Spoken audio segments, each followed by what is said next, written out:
Ladies and gentlemen, and welcome to Oldham County Fiscal Court. I'm David Vogel, Judge Executive. We're happy to have all of you here today on this beautiful election day in Oldham County, 21st of May. If you're able, please stand for the Pledge of Allegiance.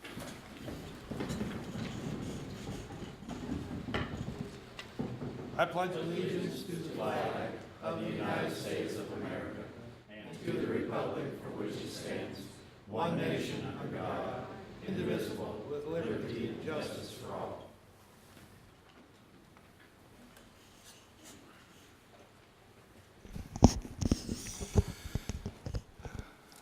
I'd like to ask Sheila Fair, our Fiscal Court Clerk, to please call the roll. Magistrate Likens. Here. Magistrate Tice. Here. Magistrate Harrison. Here.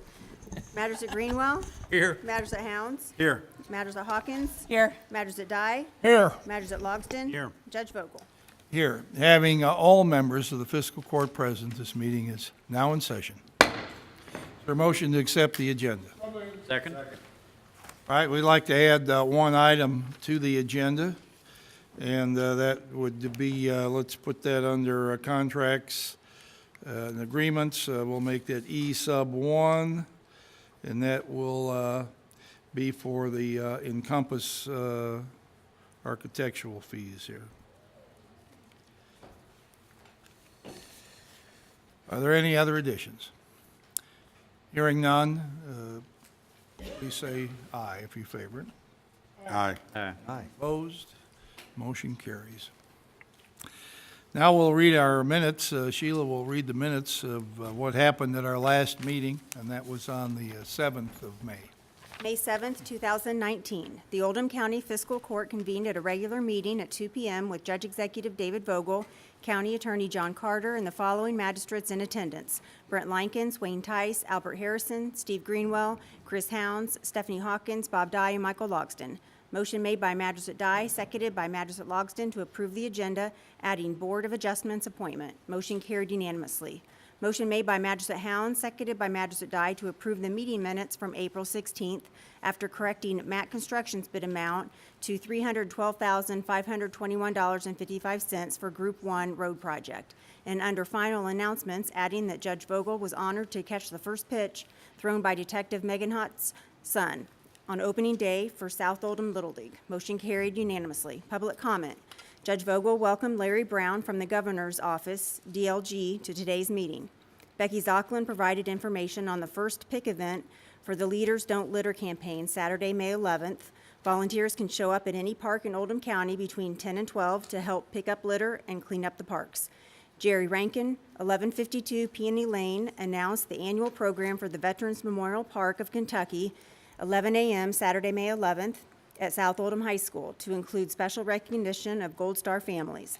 This week is National Correctional Officers Week, and asked the community to thank and show support to the many correctional employees throughout the county. Judge Vogel offered his condolences to the family of Don Helton, who passed away April 24th. A moment of silence was observed in the memory of Mr. Helton. Bid openings, road salt. The following sealed bids for the road salt were open and read aloud for the record. Morton Salt, $96.20 per ton. Compass Minerals, $89.65 per ton. Detroit Salt, $86.74 per ton.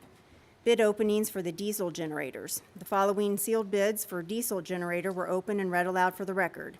Cummins, $26,335. Evapor, $23,600. Grand Watt Electric, $48,860. Ramsey Bly's, doing business as Leet Generators, $27,995. Technology International, $39,600. Bid openings for the natural gas generator. The following sealed bids for the natural gas generator were open and read aloud for the record. Cummins, $20,710. Evapor, $19,800. Grand Watt Electric, $38,470.59. Technology International, $34,150. Ramsey Bly's, doing business as Leet Generators, $25,150. County Administration, payables. Motion made by Magistrate Logsdon, seconded by Magistrate Tice to approve the payables. Motion carried unanimously. Audit engagement letter. Motion made by Magistrate Dye, seconded by Magistrate Greenwell, to authorize the Judge Executive to sign the audit engagement agreement with Roy Hunter, CPA. Motion carried unanimously. Community business, first reading for the fiscal year 1920 budget. Judge Executive Vogel presented for first reading proposed ordinance KOC 19-220-519 relating to the annual budget and appropriations for fiscal year 1920. The second reading public hearing will be June 4th. First reading for the Administrative Code Amendment regarding the Procurement Code. Melissa Horn presented for first reading proposed ordinance KOC 19-200-518, amending the current administrative code relating to Section 4, the county's procurement code. The second reading public hearing will be June 4th. Second reading public hearing for the proposed changes to the animal control ordinance. Animal Control Director Polly Helton presented for second reading public hearing proposed ordinance KOC 19-840-504, repealing and replacing ordinance KOC 12-840-138, relating to a comprehensive county dog licensing and animal control and to permit management of community cat population. Judge Executive Vogel opened the floor to public comment. There being none, the public hearing was closed. Motion made by Magistrate Hounds, seconded by Magistrate Dye to adopt the ordinance relating to a comprehensive county dog licensing and animal control. Motion carried unanimously. First reading, proposed zoning map amendment, Buckner Point Storage. Judge Vogel summarized for first reading proposed ordinance KOC 19-925-16, zoning map amendment from I-2 Heavy Industrial District to C-3 Commercial General Business District on 2.98 acres for property located at the intersection of Kentucky 1817, Cedar Point Road, and West Kentucky 146 in Buckner. The second reading public hearing will be May 21st. Contract agreements and resolutions. Court Facilities Local Government Reimbursement Form, Annual Agreement. Motion made by Magistrate Dye, seconded by Magistrate Hounds to authorize the Judge Executive to sign the Court Facilities Local Government Reimbursement Annual Agreement as submitted. Motion carried unanimously. Office Lease Agreement for Representative Thomas Massey's District Office. Motion made by Magistrate Likens, seconded by Magistrate Hounds to authorize the Judge Executive to sign the District Office Lease Agreement for Congressman Thomas Massey's District Office. Motion carried unanimously.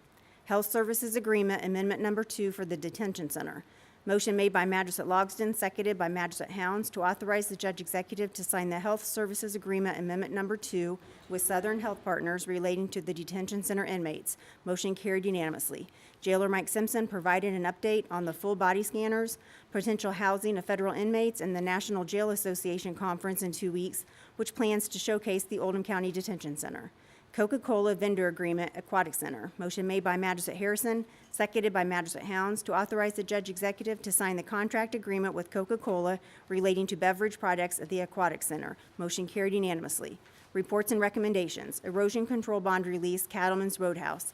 Motion made by Magistrate Greenwell, seconded by Magistrate Likens, upon the recommendation of the county engineer to release the $14,820 erosion control bond relating to the Cattleman's Roadhouse Commercial Development Project. Motion carried unanimously. HR Grants and Technology Committee, Grant Award Recommendations. Motion made by Magistrate Logsdon, seconded by Magistrate Likens to approve the list of grant recipients and award amounts totaling $45,000 for fiscal year 2018-19, as submitted. Tom Henryon spoke on behalf of Creasy Mahan Nature Preserve and its grant request. Motion carried 8-1. Magistrate Dye voted no. Bid award, Park and Ride at Apple Patch. Motion made by Magistrate Dye, seconded by Magistrate Hounds to award the Park and Ride at Apple Patch project to Matt Construction for $1,539,000 per attached bid. Motion carried unanimously. Judge Vogel announced a 5-minute recess. Motion made by Magistrate Hounds and seconded by Magistrate Greenwell to resume the meeting. Motion carried unanimously. Personnel actions. Motion made by Magistrate Logsdon, seconded by Magistrate Hounds to hire Jake Bailey and Savannah Martin as building monitors at $7.55 an hour effective May 7th, and hire the attached list of 2019 Aquatic Center staff effective May 6th. Motion carried unanimously. Board appointments. Ethics Commission. Motion made by Magistrate Harrison and seconded by Magistrate Tice to appoint Michael Pate to the Ethics Commission with the term to expire May 7th, 2022. Motion carried unanimously. Board of Adjustments. Motion made by Magistrate Greenwell, seconded by Magistrate Likens to appoint Thomas Clemens to the Board of Adjustments through April 19th, 2020 to fulfill the unexpired term of David Pate, who resigned. Motion carried unanimously. road salt bid award. Motion made by Magistrate Greenwell, seconded by Magistrate Harrison to award the road salt bid to Compass Materials for $89.65 per ton as submitted. Motion carried unanimously. Public comment. Jerry Nart, Oldham County Emergency Management Director, provided an update on the I-71 warning signs, stating they were installed just over 30 days ago, and there have been 37 activations to date. He provided an overview of the county's Smart 911 emergency notification system, which currently has over 20,000 subscribers, alerts users of severe weather conditions, traffic issues, and other emergency situations. He reported the number of trucks getting stuck on the railroad tracks in Crestwood has decreased nearly 50% compared to this time last year, from 14 incidents year-to-date as of May 2018 down to 7 incidents year-to-date for May of 2019. He believes the modified signs installed are helping this issue. Judge Vogel provided a brief update on the status of county-wide internet service and the efforts being made with Kentucky Wired. Announcements. Magistrate Likens offered his condolences to Magistrate Harrison and his family. Magistrate Harrison announced the Highway 524 bridge in Westport is now closed for scheduled repairs by KYTC.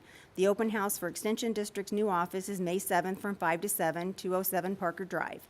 He announced the military observance days for May. May is Military Caregivers Month and National Military Appreciation Month. May 8th, Victory in Europe Day. May 10th, Military Spouse Appreciation Day.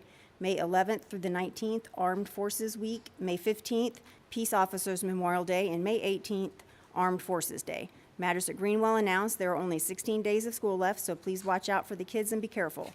Magistrate Hound stated the burn ban throughout the county is now in effect as of May 1st. Representative Nemus and Magistrate Hounds are hosting a public meeting to discuss the status of Ash Avenue project May 8th at the Pee Wee Valley Fire Department. He encourages everyone to come out to the annual Police Memorial Service May 13th at 7 p.m. at LaGrange Baptist Church. Magistrate Hawkins reminded everyone about the Pick the Parks litter cleanup event at all Oldham County parks, Saturday, May 11th from 10 to 12. Magistrate Dye announced June 14th is the annual Lincoln Day dinner at Udell Gardens. For more information, call the public chair at 222-1731. Magistrate Logsdon encourages everyone to attend the Veterans Memorial Park of Kentucky's annual program, Saturday, May 11th, 11 a.m. at South Oldham High School. Judge Vogel thanked Larry Brown from the Governor's Office for visiting Oldham County and attending the meeting today. Motion made by Magistrate Hounds and seconded by Magistrate Greenwell to adjourn the meeting. Motion carried unanimously. The meeting adjourned at 3:59 p.m. You've heard the reading of our minutes from the meeting May 21st. Are there any corrections? Hearing none, all in favor, please say aye. Aye. Anyone opposed? Motion carries. You did mention the number of military events that were taking place, and I was privileged to attend this last week. The annual Louisville Military Dinner was held at Churchill Downs. There were, I guess, somewhere in the neighborhood of 350 to 400 people attending the dinner from all different branches of the service. The commanding general at Fort Knox was the guest speaker. There was a second guest speaker because this was the 100th anniversary of this dinner, which was inaugurated with General John J. Pershing, Blackjack Pershing, after World War I, as the first speaker, and he originated a number of these dinners around the country. A person came dressed up as General Pershing and relived some of his exploits and heroism back in the day. And so that was 100 years ago. A very nice event, and our own Jerry Nart and his son Alex were recognized as two of the outstanding people there that night. I can't remember exactly what award you received, but congratulations for getting it. We're proud of you. Jerry, when he puts on his Coast Guard outfit, it's really pretty dramatic. It looks really good. So anyway, and Joe Hamilton from Oldham County was another person very prominent there, as was our local hometown hero, Howard Griffin. Howard Griffin. The name slipped me for just a second. Howard will be our speaker at our Memorial Day program on the Courthouse Square on Memorial Day. Howard Griffin is a Purple Heart winner or a recipient. You don't really win them. You are unfortunate enough to get them. They are wounded in battle. Howard was wounded in 3 separate military engagements, different wars over the years. So he's quite an individual. So if you can make that Memorial Day service, you really should. It's a wonderful event.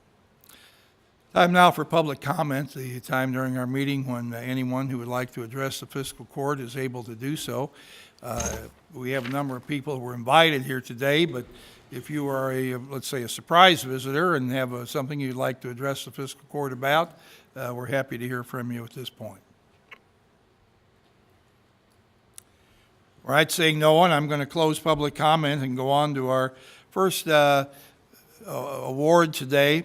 Each year, the fiscal court tries to bestow upon groups in the community a degree of generosity. I don't want to call it token, but it's a significant amount of money. At least it helps out.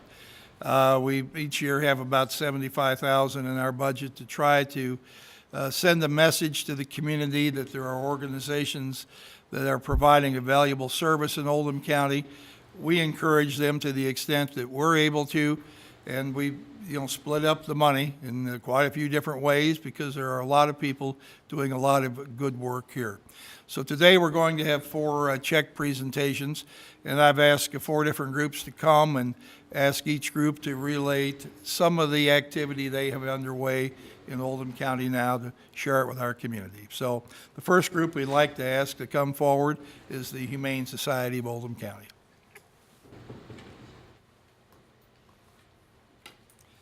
And right here, and I'm going to ask you to introduce yourself. And my name is Michelle Culp, and I'm president of the Humane Society of Oldham County. That's one thing we like to stress. Right. All right. Would you like to tell us a little bit, a couple minutes of your activities, what you're doing now? Well, the main activity that we're involved with right now is trying to raise enough money to build a new center. Right now, we're in leased property at where Cherry House Furniture is, and we hold low-cost spay-neuter clinics there. We've done that since 2007, and to date, we've done over 19,000 surgeries. When we're not doing surgeries, we've got cats in that house, and from time to time, we have dogs. Everything has to flip-flop, move this, move that, so it's really going to be great when we have our new building because we'll have a dedicated spay-neuter clinic, and this is for people who can't afford this surgery, and it's for other rescue groups. And then the other side of the building will be so that we can house our animals. Right now, we try to help animal control by taking animals out of there for adoption. I think currently they have almost 25 animals in the building right now. We're a little handicapped because in order to pull that animal, we have to have a place to go with it. And we can only do that for a very short period of time in the house that we lease. So we're really looking forward to getting this building going. It will be off of Commerce Way on Interior Way. So. Well, that's wonderful. I know you're having a fundraiser this month here on the 30th. Yep. That's right. Will be our kickoff capital campaign. And that's at the Peabody and Rollo Fox's home on Tobacco Road. And, Correct. And I'm under the impression that you have a challenge grant underway that would be doubled. Is that correct? That's correct. Mr. Fox originally donated the 7.5 acres we're going to build on, and then a few years later he came back and offered to donate $250,000, but he's also going to donate another $250,000 that's matched. So anybody that gives us money now, that's going to double. Well, I'll hand you a check right now. So on behalf of Oldham County Fiscal Court, here's a check for $4,500, which will, I guess, turn into $9,000, courtesy of Mr. Fox and Mrs. Fox. And on behalf of the Humane Society and all our volunteers, we're almost a totally volunteer-based organization. I'd like to thank you, Judge Vogel, and all the magistrates for giving us this money. Well, it's our pleasure, and we thank you for what you were doing for the animals in Oldham County. Thank you so much. I'm not sure, is there someone from the Hope Health Clinic here today? I know Janet Warren was going to attempt to be here today. We have $4,500 for them. We'll push that forward to our next meeting. American Red Cross. And we have Ms. Horstman here, right? Hi, I'm Margaret Horstman. I'm with the Oldham County American Red Cross. We help low-income families, struggling families with rent, utilities, medical assistance. We help people find apartments. We help with utilities. We also have a food bank. We are in the process of starting a community garden behind our building. We've got some funding to do that. We're going to start out with 4 raised beds and be able to pass out fresh produce when we do our commodities. We do commodities once a month.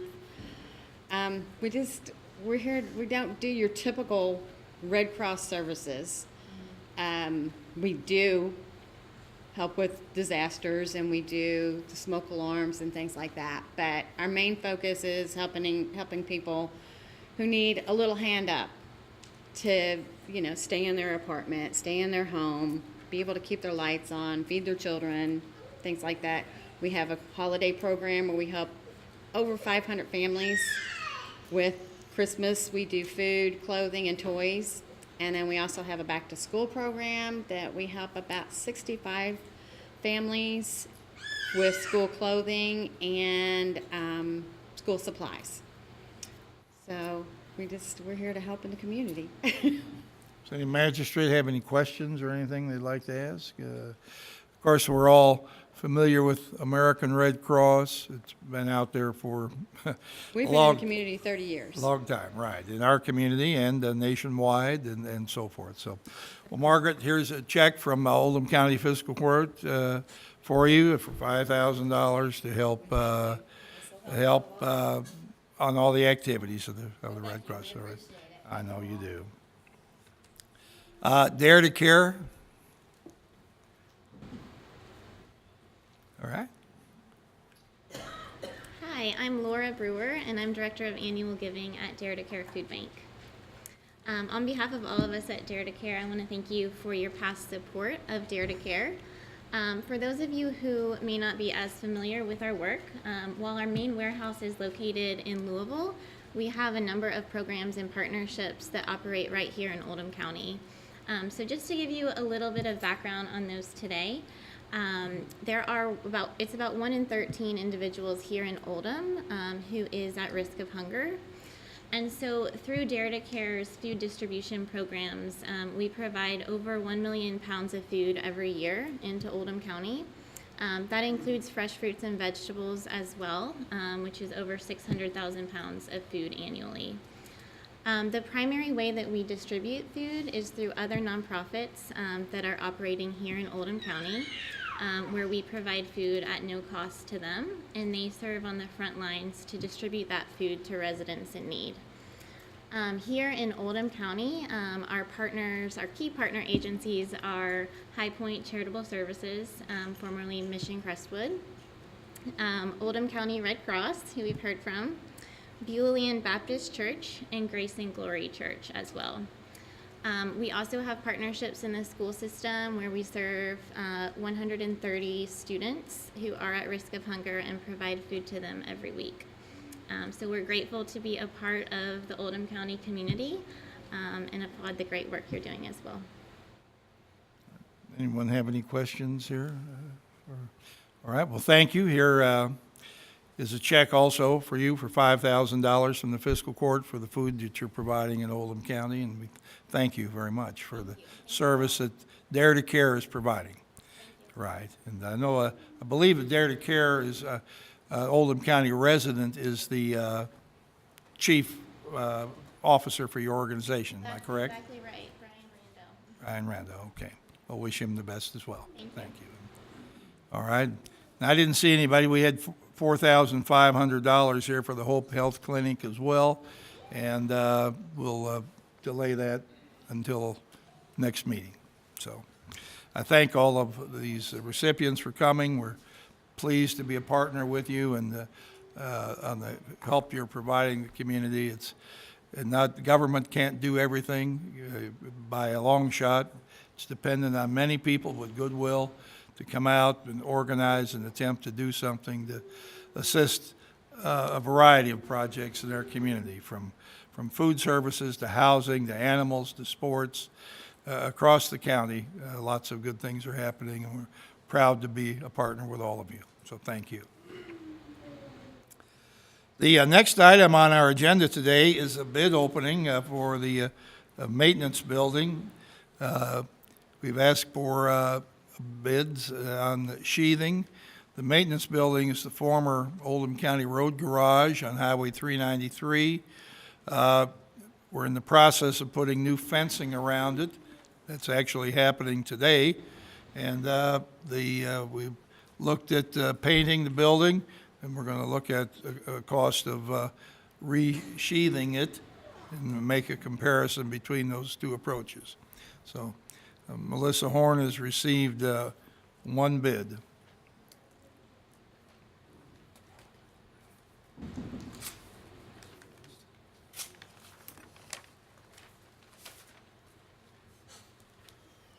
All right, this bid is from Roeder Construction here in Pendleton.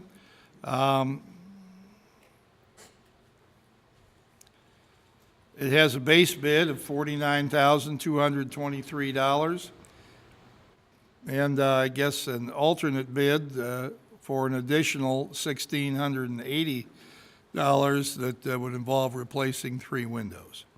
So I'm going to turn this bid over to our clerk, and our building committee will take a look at it and decide what they would like to recommend. Sir.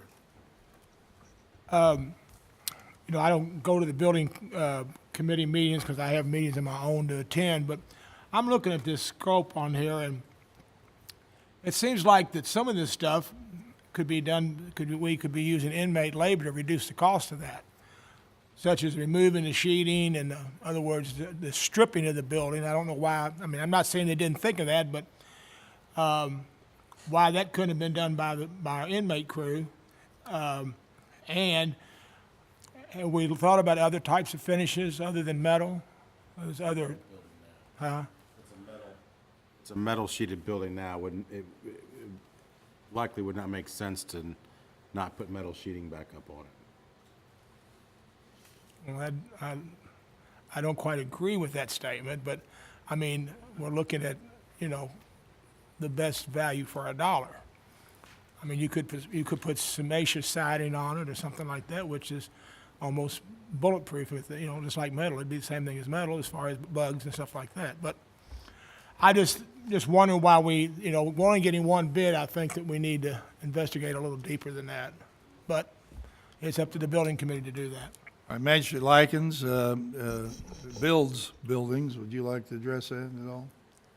Thank you, Judge. Mic on. We will take this up in building committee. I really don't know how many square feet that we bid. It was put out by Rodney Gabbert. So we'll look at it very closely before we do anything. Got your mic on? Yes. Okay. Okay, well, I mean, We will look at this very closely before we do anything, Magistrate Dye. okay, all right, well, just let me know. Thank you. Right, I think there was as I understand it, desire by the building committee to look at the cost of re-sheathing versus the cost of Painting. re-electrostating the building.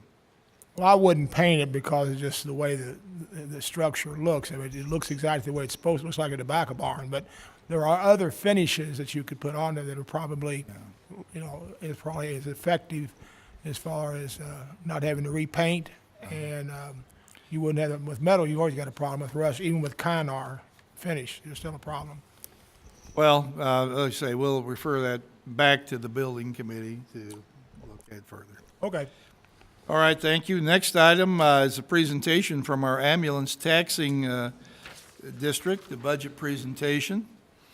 And we have one of our members here today, and I'll ask everybody to introduce themselves. So I get Good afternoon, ladies and gentlemen.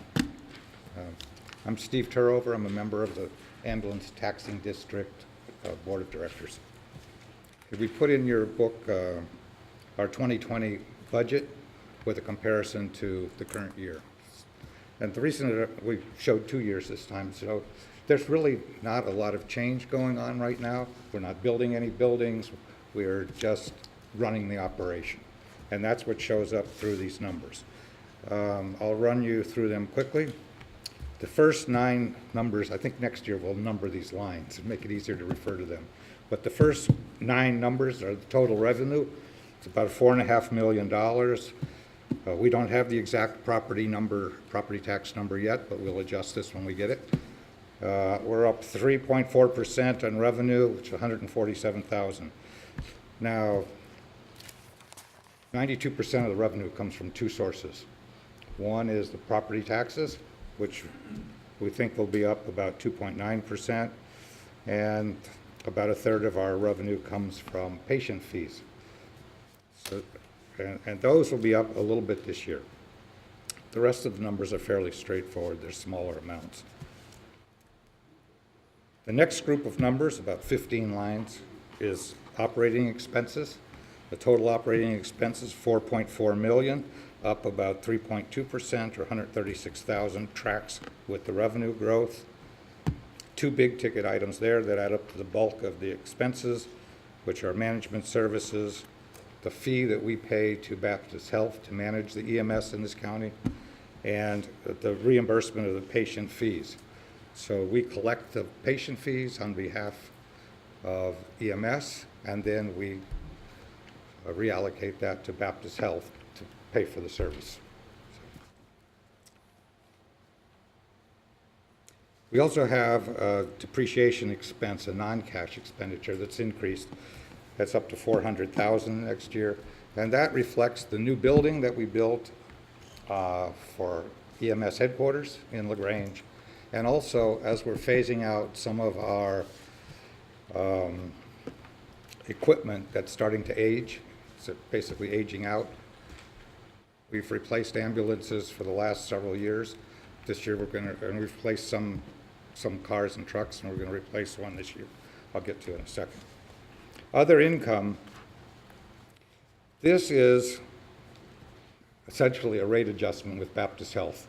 To the extent that we pay them more money in management fees than they actually spend, they give us half of the difference back. On the other hand, if they spent more to run the ambulance service than our fee covered, then we'd have to pay them half of that difference. So it works both ways. So far, since we've had this, I think this is the 6th renewal coming up. We've managed to come out on our side positive every year. The management fee, about 2 years ago, Baptist Health came and said, you know, our expenses are really going up. They're getting a lot of competition for paramedics from Jefferson County and so forth, so they've had to make some adjustments. And so they said they were going to, looking forward a few years, they were going to be short like 10%.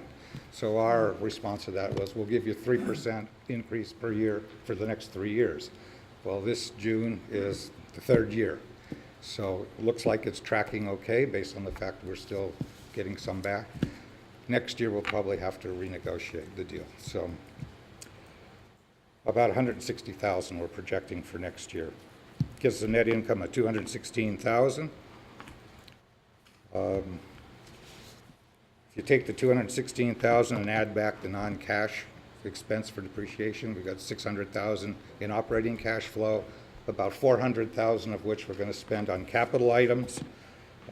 We don't have a chart for that, but I'll just tell you what the 5 large ones are. A new ambulance, $207,000. A new command vehicles, $40,000. We're buying 5 CPR auto pulse devices. That's $71,000.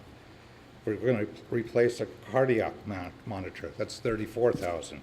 And we're putting a new stretcher in one of the ambulances, which is floor mounted. That's a new type of device that we didn't used to have before. And that's about $30,000. Then there's 8 or 9 other capital items that have to do with medical expenses, software, and so forth, and that's in total about $31,000. Overall, when we take the operating income less the capital expenditures, we end up with a positive cash flow of $202,000. That will allow us to maintain our tax rate at 4.74, which it has been now for At least 7 years. 7 years, at least since 2012. And so, and that's the budget and the tax rate. Any questions? Well, that's what we want to do, is try to keep that tax rate from escalating. And the arrangement at the hospital that you alluded to might be more easily understood is that we pay them every year to operate this system, and they do, but part of our agreement from 2012 was if there are gains at the end of the year, we will split the gains with the hospital. If there are losses, we will ante up and share the losses. Since our arrangement with Baptist began in 2012, there have been no losses, and there's been no tax increase. So I believe our system has been operated very well and very fairly. Now, people do ask, well, if we are assessed a property tax rate for the ambulance service, why isn't it free when I need to use it? Could you address that, Steve? Could I address that? You know, well, if we didn't charge for providing the service, and we used Medicare-approved rates, then we would have to increase the tax rate almost nearly double. So it's two sources of income. Right. Well, I think that the original theory was that the county will provide the worker. We originally provided the workers, but they are now employees of Baptist Healthcare. But the county provides the location and the equipment to make this available. But if you actually are a person that needs to access the service in some way, then you have to share the service is available. So we're paying to make it available. Those of us who need to access it are generally have to reflect that back on our insurance, our own personal insurance, and that's why that has to be there. Otherwise, the tax would be higher for everybody. So those who use the service are expected to pay some of the operating costs. Everybody helps make that service available, so it's there on demand when you need it. And we've got a great group of people operating this, and it's gone really well. So I think most of our ambulance patient fees comes out of Medicare and Medicaid, doesn't it? I think Quite a so. bit. Yeah. Quite a bit. Heavily, yeah. So, does anybody on fiscal court have a question? Did you, Chris? Yeah, just, can you tell, I mean, I don't know numbers, but how many ambulances do you have on the road at any given time? Okay, we have 9 ambulances at like 5 different locations. How many are running on at one time? I know it's not 9. Is it 5? 4 or No, 5? No, I don't think so. Do you have any idea? 5 or, okay, 5. Yeah, just so everybody knows how many ambulances are out there. But I think, that means there are 5 that are staffed and ready to go. They're not actually, right, 5 that are staffed and ready to go at any point in time. Apologize, I didn't write down my other question, doesn't matter. That was just one, that was the main one I had. All right, so we do have 5 ambulances. They are stationed north, south, in LaGrange, in Buckner, and am I missing one location? Fire station in North Oldham. We have down in Crestwood, Buckner, LaGrange, and I guess one that's on the move, maybe 2 from LaGrange. So, Magistrate Likens. Judge, the charge to the customer that uses this it's not a new thing. It's always been a No, charge right. to the customer. No, but there is people many times that don't understand. All of us aren't using an ambulance very often individually. Collectively, it is used a lot. But sometimes, and if you do get a follow-up charge, then, well, why did I have to pay this? I thought it should be no charge. But people who use the service are charged, but it's a much lesser charge than if you didn't have the tax rate. And if we didn't have the tax rate plus the fee, we'd all have to pay a higher tax rate. So,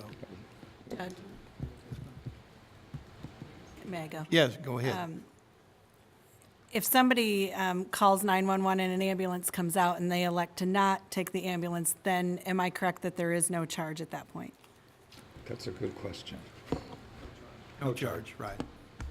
So don't be deterred by the fact that there may be a charge, call 911 anyway, All right. And the charge, if you have an emergency. right, and the charge depends on the service. I mean, there's some where you're just taking somebody somewhere to a hospital or a nursing home or whatever. That's charge. Then there's the one where they're actually performing emergency room services in the back of the ambulance. That has a much higher charge. As you die. With the recent news about the situation in Metro with their budget problems, I saw with interest what they were discussing of increasing their fees on their EMS program. And of course, they have two different levels. They have the old city limit price and then the outside the old county price. How many levels of service do you have as far as on your schedule of fees? 2. And what's the high and the low? How much is it? Yeah. Just a good guess. I'm gonna guess the high fee is 800 and something. The low fee is 200 and something. It's a bargain compared to what I read in the paper. It's a bargain. Okay. Well, thank you, Steve, for coming. Our service has improved and increased over the years from what it was 20 years ago.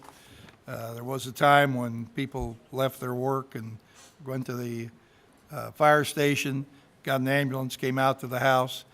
All of that is moved forward inch by inch over the years to the point we are now. And I think we have an excellent service for the 66 or 67,000 people that live in the county. And all of our ambulance, I believe, for the most part, our average time from a call to the ambulance arriving at someone's home was about 8 minutes and 15 seconds. They're constantly trying to winnow that down to the very quickest response time available. Thank you, Steve, again for being here. All right, now we'll do our next item, county administration. Then when we're ready, we'll take a motion to pay the bills.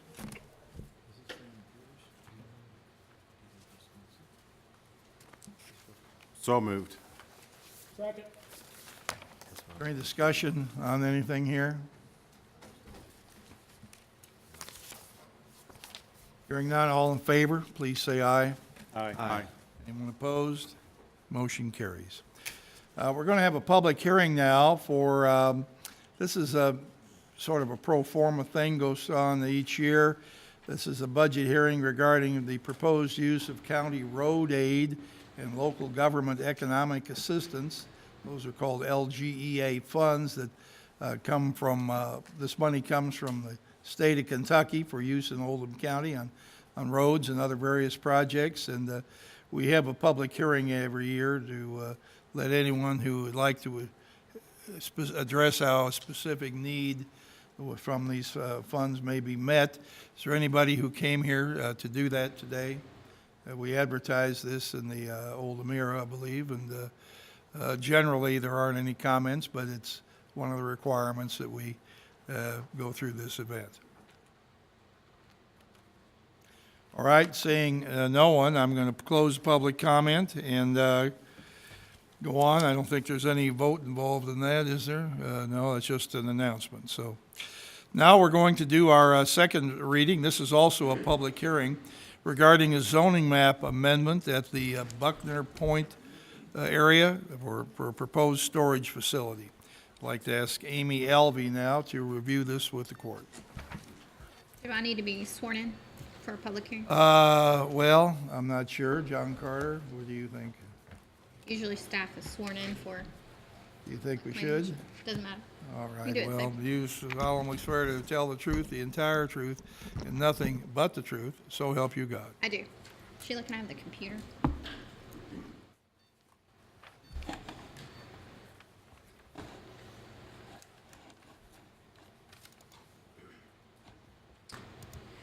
All right, good afternoon. Amy Alvey with Oldham County Planning and Development Services. As Judge Vogel stated, this is the second reading and public hearing for KOC 19920-516. This is a request for a zoning map amendment on approximately 2.98 acres. The proposed zoning changes from I-2 heavy industrial to C3 commercial general business district. The property is located at the northwest corner of Cedar Point Road and Highway 146 in Buckner. Again, it is approximately 2.98 acres, is zoned I-2 industrial, and the current land use, it is a vacant piece of property. So this is an aerial map that shows the outline of the proposed location for the zoning change, highlighted in red. This is the current zoning. Everything that you see there highlighted in purple is zoned I-2 heavy industrial. Then you have CO1 here to the east, and you have some R2 as well. And then there is a group of R4A in the middle, situated in the middle of the I-2. This is the future land use map that is quoted in the Oldham County Comprehensive Plan. You'll see again highlighted here in blue.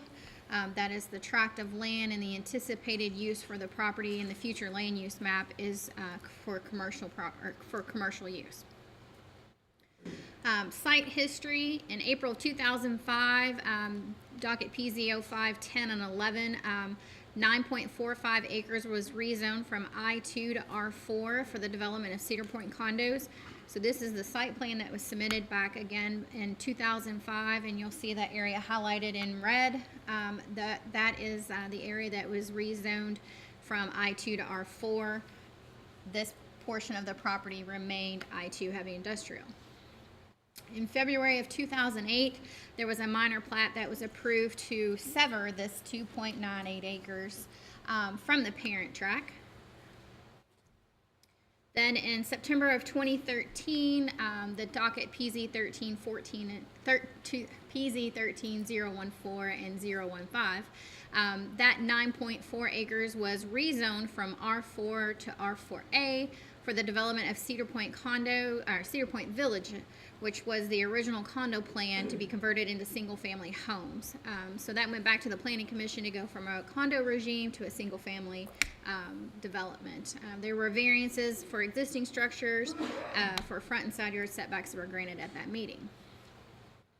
So a little bit forward now, on November 27th of 2018, an application was filed by Mason Construction for the approval of a development plan for mini storages with variances for setbacks and waivers of section 350.050 landscape buffer areas, and also a waiver of parking requirements.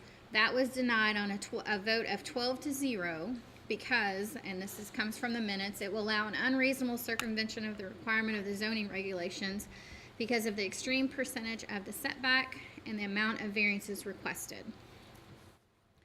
So in February 26th of 2019, there was an application, again, that was filed by Mason Construction for a zoning map amendment, and that's what they're here for today, to rezone the property from I-2 heavy industrial to C3 commercial. And also on February 26, 2019, the plan for the development plan and conditional use permit for the mini storage facility and a waiver of the minimum lot size was approved on a vote of 10-1. The recommendation from the Planning Commission to Fiscal Court for the zoning map amendment was recommended on a vote of 11-0. So the applicant is proposing 4 one-story buildings to house 144 storage units and 1 two-story building that will house 157 units. They'll have a maintenance building and an office. So the tan buildings here are the 1-story storage units. The blue is the 2-story. This is the office area. And then this is the maintenance building here. Indoor self-storage facilities, which would be considered a mini warehouse, is a conditional use permit under the C3 zoning, which is being proposed. And it has to follow the following standards. So it can only be used for storage only. So many warehouses shall be limited to storage use only. No other commercial, wholesale, or industrial uses shall be permitted. Plumbing is prohibited. Plumbing shall not be extended to individual storage spaces, and plumbing fixtures such as sinks, toilets, and the like shall not be installed. And the minimum lot size is 3 acres. So this is the zoning classification that is in our zoning ordinance that outlines the permitted uses and conditional uses for C3. You'll see on this side, this is the conditional uses, and then it lists many warehouses there. In C3, there is no setback requirements for structures unless it is abutting residential. So it abuts R4A residential zoning classification. So side yard setbacks in R4 are 15 feet, or I'm sorry, front yard is 15 feet, and then side yards are 5 feet if they are detached, and then the rear yard is 10 feet. So the property is approximately 2.98 acres. So the applicant requested and was granted a waiver of that regulation due to the shortage of the 0.02 acres by the Planning Commission. They did not request any other variances or waivers at the time of that hearing. All required parking, impervious surface, setbacks, and landscaping will be met, and the applicant is also including an additional 15-foot landscape buffer along Highway 146. So this is the site plan that was submitted. Again, you'll see highlighted in red here at the north, we'll call it the north on this picture, the R4A, if this was, because it has technically 2 frontages, if it was considered a rear yard, it would be 10 feet, a side yard is 5. They're proposing a 25-foot setback. On this side of the property, it abuts R2. The minimum side yard setback is 7 feet, and they're proposing 15 feet. And then along Highway 146, there is a 0 setback, and they are proposing a 34-foot setback from Highway 146. They are also dedicating additional right-of-way in the event that Kentucky 146 is widened to straight out the curb as you enter into Buckner. They are showing additional road right-of-way for that project as well. And again, along Cedar Point Road, the proposed setback is 27 feet. This is the landscape buffers. They are providing a 15-foot landscape buffer that abuts the residential there. Another 15-foot landscape buffer that abuts residential here along 146. And there is a 10-foot required vehicle use area landscape on Cedar Point Road. They are also showing 15-foot additional landscape buffer that is not required, but they have agreed to put that 15-foot additional landscape buffer along 146 as additional screening.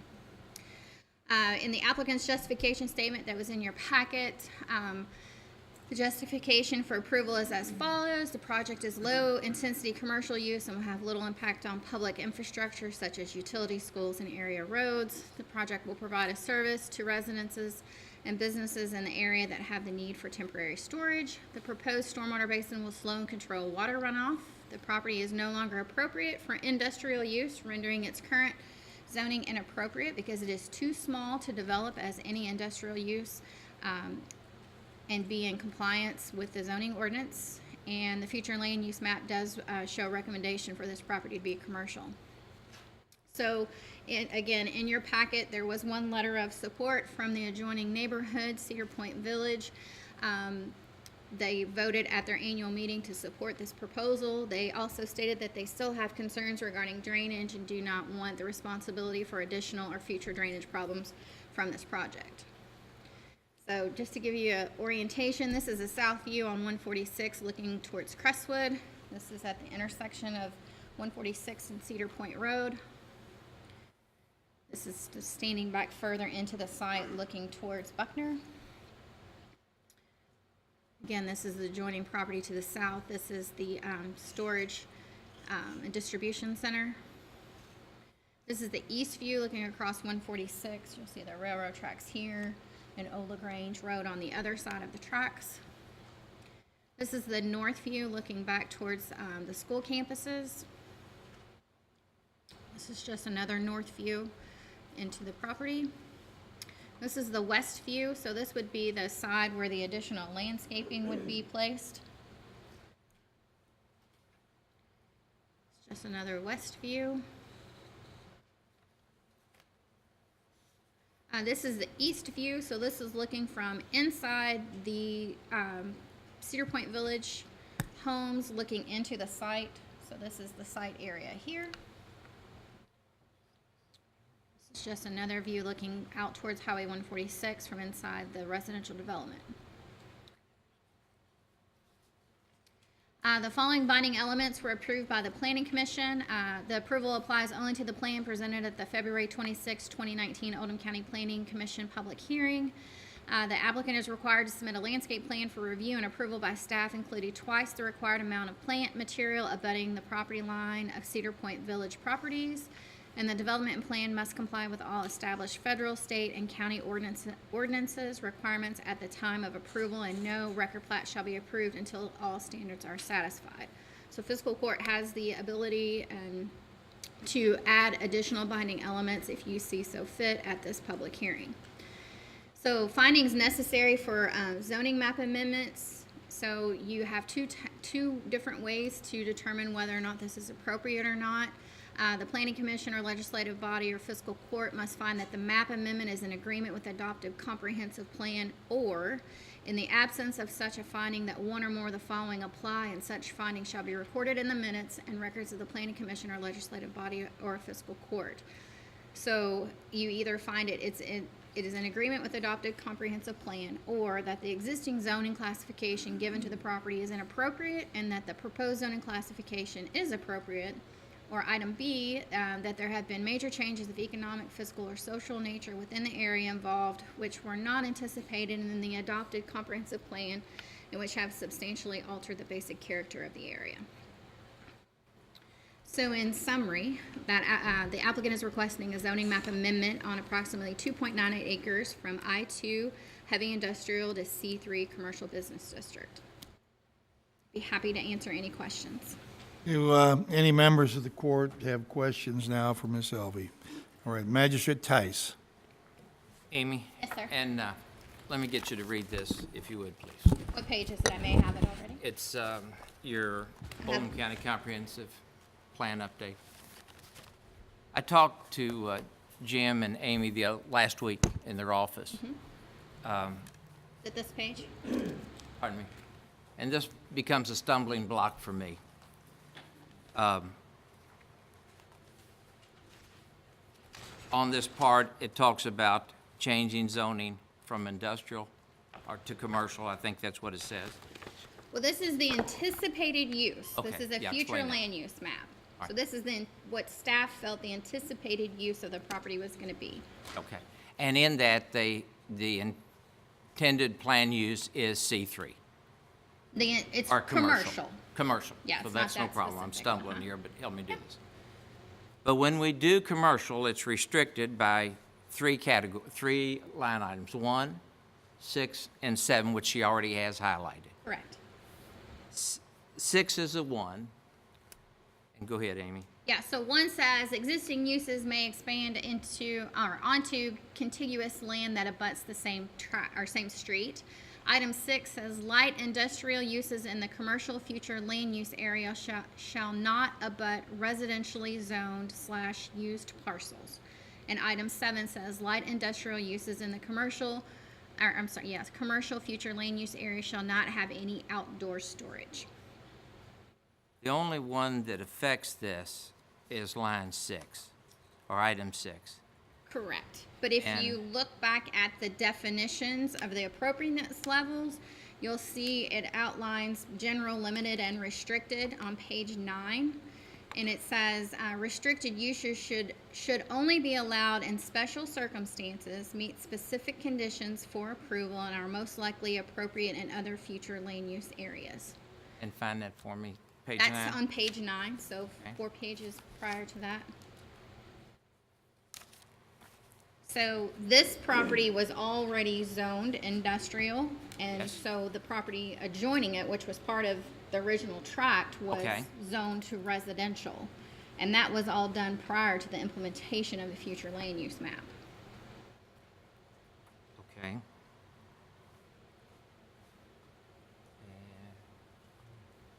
Read it one more time for me. So it says. I can't see it on Yeah, the screen sure. if it's not clear It says enough. restricted uses should only be allowed in special circumstances, meet specific conditions for approval, and are most likely more appropriate in other future land use areas. So this requires a conditional use permit, which is required by public review. So if this was already zone C3, they still have to go through a public hearing process to get notice. We notice the adjoining property owners, and there's a public hearing process. So to my interpretation be the specific conditions for approval, that would be determined by the appropriate Board of Adjustments if they wanted to implement other restrictions. So the minimum lot size, no outdoor storage, no plumbing, that's already been defined in the conditional use standards in the C3 zoning for mini storage facilities.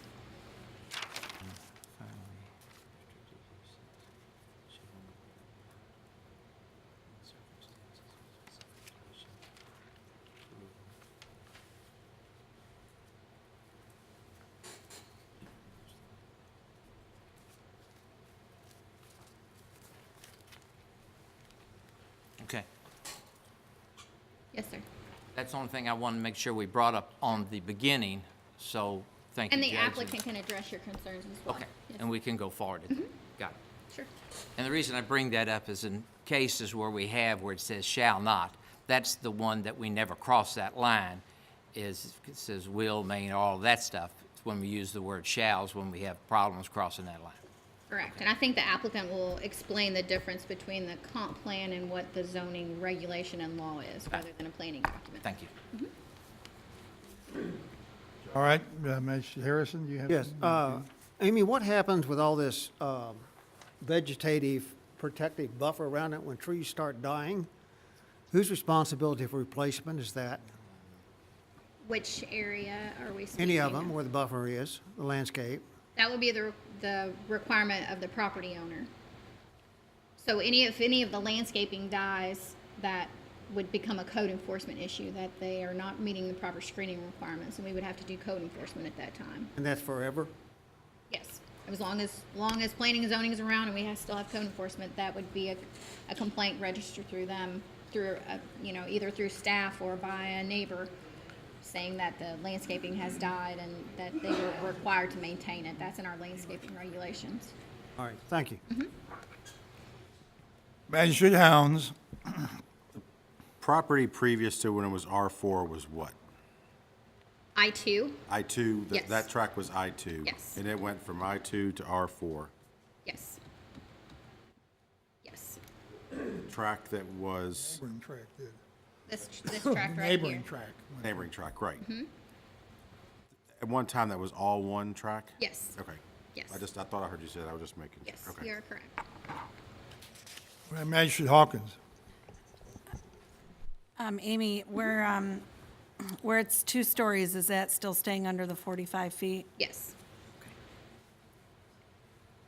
I do have another question. Magistrate Dye, I do. She has another question. Let me see where it was. In the C3, let me get my bearings straight. In the C3, there's no minimum setback except when abutting a residential district. And did you say they were requesting a waiver? No, they're not requesting a waiver. So the side yard, if this is considered either a side yard or a rear yard, the minimum is either 5 feet or 10 feet. So I would consider this the front, so this would be a side yard since they're gonna enter this way. But even if it was considered a rear yard, the minimum setback of the building would be 10 feet, so they're proposing 25. So they're 15 feet back further than what they're being required. The same thing down here, they're only required to be 7 feet from the property line, and they're proposing 15 feet. So no setback waivers? No setbacks. No setback variances. The only waiver that they requested was of the .02 acres because they were short .02 acres to get to the 3 acres. And that was through the development plan through the Planning Commission. So that was the only, they're not asking for any setbacks, variances, or waivers other than the 3-acre rule. Or height or sign? Well, they haven't applied for a sign permit, so that would be addressed at that time, so. Okay. Okay, thank you. All right, the 20 minutes allocated for the fiscal court questions at this point have been exceeded, so you'll have to wait. We're going to go on now with the other aspects of this public hearing. I'd like to ask everyone who is here to speak for this development or change or in opposition to it, and they plan to speak. I'm going to ask you to stand now and be sworn in. Everybody who speaks and is sworn in must stay the entire meeting. If you leave, your testimony will be stricken. All right? You solemnly swear to tell the truth, the entire truth, and nothing but the truth, so help you God. All right, thank you. Now I'm going to ask to allow the applicant or representative here to speak in favor of the application. We allow 50 minutes for this part of the presentation. I'd like to ask you to state your name and address. Thank you. Judge, Magistrates, my name is Cliff Ashburner. I'm with Dinsmore and Scholl. My address is 101 South 5th Street, Suite 2500, Louisville 40202. Okay, that sounds good. I'd just like to ask you to project a little bit like I am, because the people behind you won't be able to hear what you're saying. Okay. Pardon? We can't hear nothing back here. Okay, so everybody has to project. Our acoustics in here are such that if we turn up the mic, we get feedback. So we have to ask everybody to try to speak a little more assertively than what you might normally. I understand. Thank you again. Again, Cliff Ashburner with Dinsmore and Scholl. I have with me Dan Perkins with Mason Construction, Mike Hill and Eric Sen with Land Design and Development. Dan, of course, is the property owner and the applicant, and Mike and Eric will talk about different aspects of the plan as we move forward through our presentation. Magistrate Tice, your question is a good one, and one that I think is really explained by the difference between a comprehensive plan and a zoning ordinance. Typically, Kentucky case law is pretty clear that a comprehensive plan is a guide. It is a guiding document. The quote that I can't remember exactly what case it came out of is that it's a guide, not a straitjacket. And in the comprehensive plan, actually in another section that you referred to, I'm going to pull this up real quick. So when it talks about appropriateness levels, and I don't know exactly what page this is on. This is a snapshot from the document. It says these appropriateness levels are in place to help guide future land use and protect adjoining property owners from activities or uses that may only be appropriate in certain situations. And then there's that same language that you and Amy discussed about, and finally, restricted uses should only be allowed in special circumstances, meet specific conditions for approval. So it is highly unusual. In fact, this may be the first time I've seen a comprehensive plan that has the word shall in it. Comprehensive plans typically say should, may, can, things like that. They are, as I said, guidance documents as opposed to a zoning ordinance where we have permitted uses, prohibited uses. We have landscape buffer requirements that are numbers, and we have ways that we go about varying them. So it asks that you and the rest of you all magistrates please keep an open mind when we talk about this proposal, because I do believe, and we hope to prove it to you today as we did to the Planning Commission. You heard Amy talk about the 11-0 recommendation that was forwarded to you, that this is appropriate according to the comprehensive plan, and that this plan, even irrespective of the specific language in the comprehensive plan, is a good idea for this property and for the residents directly adjacent to it who will be most affected. I don't know if I answered your question exactly, but I hope I addressed it anyway. As Amy showed you, a lot of the property around the subject property here, you can see the subject property is outlined in red, is zoned industrial, and as Amy described, in 2005, the directly adjacent residential property, or in 2004 rather, the directly adjacent residential property was zoned industrial, and a change in zoning was approved in 2005 that sort of left this property as a bit of an orphan here. It's a narrow industrial property. If you look at the industrial properties adjacent or across Cedar Point Road there, you can see typically, you know, when you think about an industrial property, it's a large tract. It's got lots of room to maneuver trucks, bring inventory in, send goods out, a large area for a building.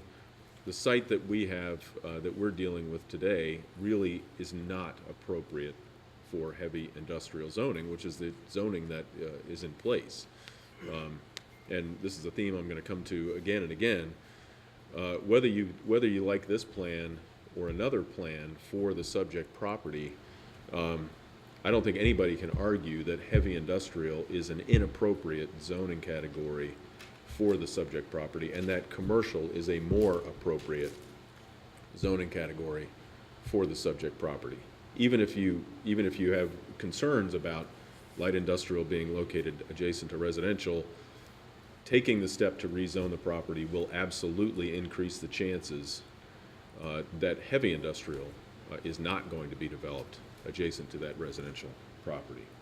So here's the aerial. You can see you've got the subject property rendered there in the middle, so you get a good idea of how much of the property is going to be developed, how much roof and pavement is going to be added to it compared to the amount of green space in the form of buffers and setbacks that are part of that plan as well. And as Amy described in her report, and this is certainly reflected on the development plan, we're not only are we not asking for any waivers or variances to shrink landscape buffer areas or to shrink required yards, we're actually exceeding all of the yards that are required. And in the area directly adjacent to the Cedar Point residential community, we've offered and agreed to a binding element before the Planning Commission that we would put in double the required plantings. And to your concern, Magistrate Harrison, yes, that obligation is a continuing obligation. It's not to plant them, it's to plant and maintain that landscaping. And so that buffer is going to be installed, grow, and be handled. So that's something I hope that you'll find some comfort in. This is the site plan for the subject property, just to give you another sort of close-up. And in just a moment, Mike Hill's going to come up and he can describe a little bit more about the site plan, some details on it that I think will be relevant to our discussion later. One thing you'll notice here is the detention area. Whoops, there we go. Figuring this out. The system, I'm sorry. So that's the detention area. All the stormwater on the property currently actually just sort of sheet flows toward the residential area. Now that'll be captured. It'll go into this detention area, be slowed down, and then get into the system in the adjacent neighborhood. And Eric Sen will talk about that in more detail in a moment as well. When I talked, again, this is the theme we're going to hit on. Heavy industrial is not appropriate for the property. Commercial is more appropriate as a zoning district for the property, I2 versus C3. This shows you the impact of the industrial setbacks on the subject property. All of the shaded area is required by our zoning ordinance to be left alone. So ultimately you have this tiny little area at one end of this property that could potentially be used, and today it could be used for heavy industrial. So you can see this tract and the zoning district that apply to it really don't match. And I don't think it's a stretch to say that industrial zoning on this property is no longer appropriate, partially based on the size and the shape of it, also based on the fact that, as you saw in the photographs, those are backyards on the top of that page there. So heavy industrial that close to someone's home is not appropriate. And then, oops, here we go.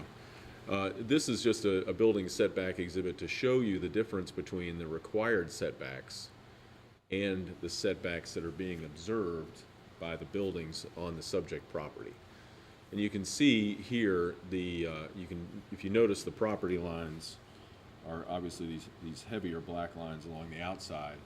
And you see the white area between those heavier black lines and the red area, those are the required setbacks. So those narrow white areas are the required setbacks. Everything in red is the exceedance, if you will. It's the difference between the required setback and the setback that is being provided. And I think it's fairly obvious from this exhibit that that's quite a bit of space on the subject property that's not being built on, that might otherwise be, except for the fact of this plan. The light blue area there is an area that's being reserved for future right-of-way. In the case that 146 gets expanded and there is the need for additional right-of-way, that light blue area right along 146 is not being built on either. And with that, well, here's a rendering of the buildings. You can see this is the 146 view. This is, and just to describe the building materials, if you have specific questions about those, Dan is probably the best person to answer those. It's got an apron of masonry around the bottom, and then siding, hardy board siding along the rest of the buildings. It is designed to look very similar to the buildings that are around it, and the closest buildings, of course, are in Cedar Point. They are a mix of masonry and siding, and this building you see here is designed by Donoff Cargill Knoll, the architecture firm in Louisville. They design projects, of course, all over the state and all over the country, but this is designed to fit in with Cedar Point. And then this is the view that you would see on Cedar Point Road. The office building is there to the right. There's a maintenance building that you see to the left with the little white car kind of parked in front of it. And then you can see the building materials are echoed on the buildings themselves, and at least in regard to the areas you can see from the street. With that, I'd like to ask Mike Hill to come up. He's going to tell you a little bit more about the plan and talk specifically about maneuvering on the roads nearby. I'm going to people in the room can't hear you. You guys got to speak up. I know I did a good job on your presentation, but we just have an audio problem here we're going to have to get solved, but people have to be able to hear. So this is Mike Hill. Sure, Mike Hill. Okay. I'm a planner with Land Design and Development, 503 Washburn Avenue, Louisville, 40222. So as Cliff mentioned, this is a slide that should demonstrate to you kind of the vantage point from a driver at the intersection of Cedar Point Road turning on to Kentucky 146. There were some initial comments brought up in our early neighborhood meetings about if we propose buildings there at the corner, will there be new visibility problems created, new conflicts with sight distance for motorists. So we went out and took a series of pictures that should help explain that we don't think that will be the case. So this first shot is from the view of the first car that would be lined up at the stop sign there on Cedar Point Road. The red symbol, approximately right there, is where the front corner of the first building will be located. So you can see that it's set back off the road quite a bit. Move back one car length, similar vantage point. You see that there's plenty of sight distance between the front building and 146, and then one more car length, so you're 3 car lengths back, and you can see that there's still plenty of visibility looking back toward left towards the school campus from where the first proposed building would be located. A little bit about our site plan. This is it, as Cliff alluded to. The access to it would be located, only access is right here off of Cedar Point Road. Both Cedar Point and 146 are state highways. The State Highway Department has told us we cannot have an access off of 146, and the only access we can have on Cedar Point is where we're proposing it, as far back from the 146 intersection as possible. So that is our access into the site. You'll come into the site. There's some parking spaces in the front. There's an office building in that location. And then the three buildings, three linear buildings in that location. As mentioned, are all one-story buildings. They have overhead access doors that all face the interior of the site. So there are no access to units that face outward in any direction on this proposal. Those three buildings encompass 144 proposed storage units of various sizes. The rear building is a two-story building. It's climate-controlled storage units, 157 of them in that structure. All access in and out of that structure will be from a door located right here. So you'll go in the building, either use the elevator or staircase to get to your second level unit if you have one, and then you'll exit the same door back out to your vehicle. I mentioned there were some parking spaces in the front. There's also some in the rear, and then a few scattered throughout the interior of the site. The landscaping that's proposed is conceptually shown on this site plan. As mentioned, along the rear, there's a 15-foot landscape buffer area that we're proposing. The buildings are set back an additional 10 feet beyond that 15-foot landscape buffer area. Within that landscape buffer area, we've agreed to plant twice the number of zoning ordinance required plantings to help screen the view from the adjacent residences, as well as a 15-foot landscape buffer adjacent to that residential property. And you're not being heard in the back of the room. Yeah, I understand. Had problems in this room before. Pull that thing down It a little doesn't move. closer to your way. No, it doesn't move. It doesn't move. Won't move. No. So I'll do my best to project. Better. Better right there. So anyway, I was explaining that the landscape buffers that we're proposing adjacent to the residential in this area are twice the amount of trees required by zoning ordinance to help screen the residents of that development. There's another landscape buffer area 15 feet in depth proposed in that location. And then additionally, not required, but we're proposing a 15-foot landscape strip in front of the units that face 146 to help screen the view of the buildings from the 146 side. There's also additional landscaping around the parking spaces that face Cedar Point. Setbacks, as we mentioned, we've pulled the buildings back as much as we feel we could off of all property lines, not proposing any setbacks. The buildings, the rooftops will be angled such that they'll capture drainage and steer it toward the interior of the site. And Mr. Sin will explain in more detail in a minute that we will capture all of the rooftop drainage and pipe it through our parking lot into our detention basin. Actually, Eric, did you want to come up and speak more on drainage? Well, we know that you can project.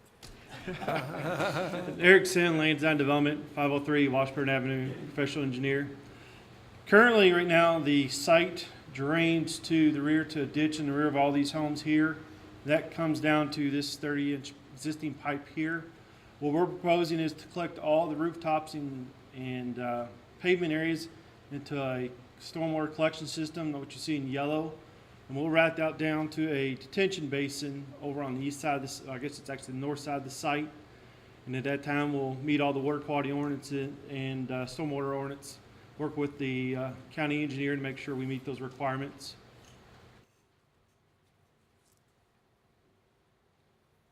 How to get out of here? Bottom right. All right, there you go. All right, so I believe this is the picture of the ditch. Our site is up here. And so right now, all of this water sheet flows to this ditch you see here. So we'll be actually taking water off that ditch at that location.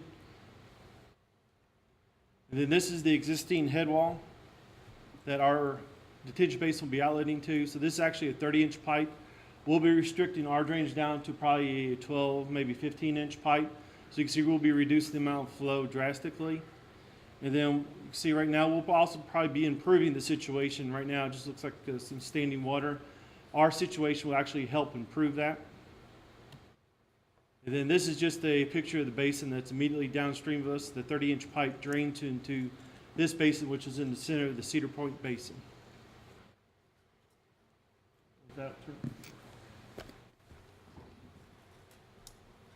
We just had a few landscaping exhibits also that kind of conceptually show you what we are proposing to do as far as landscaping around the perimeter of the site. As I mentioned, you can see that for orientation, this is 146, and this is Cedar Point Road. So we have a mixture of deciduous and evergreen plantings around the entire site, shrubbery as well. This is another angle from the opposite view. This is 146 going in that direction. And then this is kind of an overhead view from the adjacent residential subdivision. And then this as well from an angle. So you'll see that this area along here is our common property line, and that is the area, the row where we're proposing to plant twice the number of required plantings in our landscape buffer. Also the back of the storage units along that row there are built also to act kind of as not just a visual buffer, but a screen from any activity that's occurring within the units themselves. We didn't want adjacent residents to have the problem of being able to constantly look into our site and seeing people load and unload their vehicles and their items. So we've created kind of a perimeter effect with the way we've organized our units so that hopefully all the activity is kind of self-contained within the interior of the site.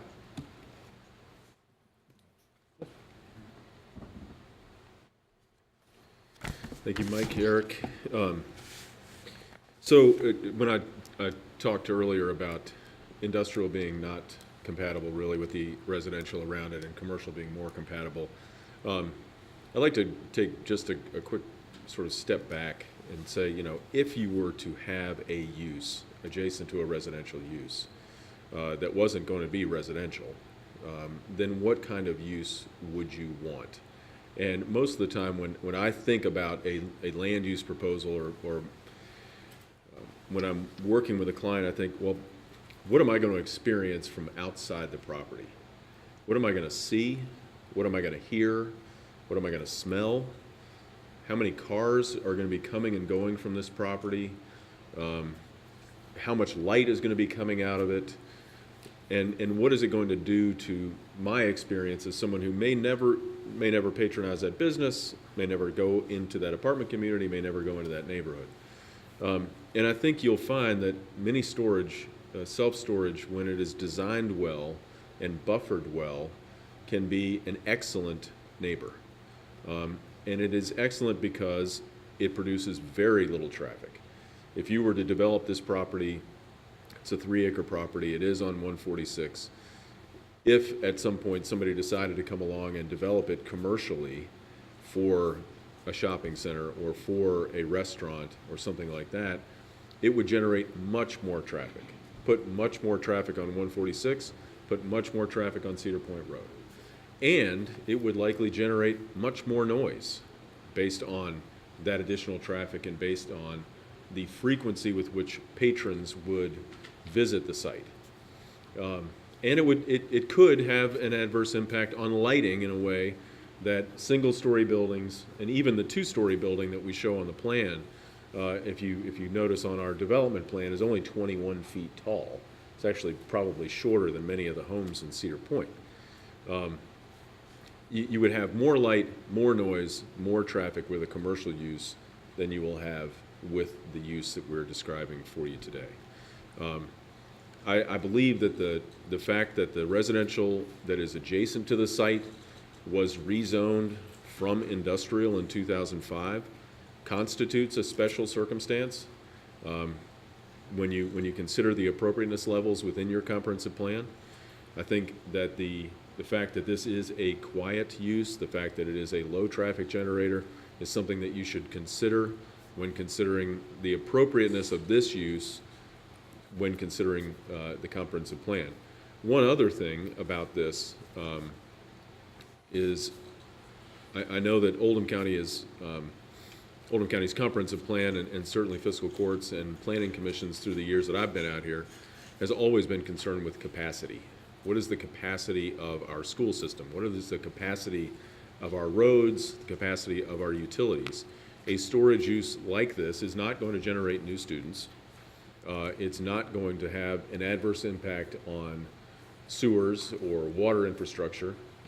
And as Mr. Sen just described, it's not going to have an adverse impact on downstream drainage facilities.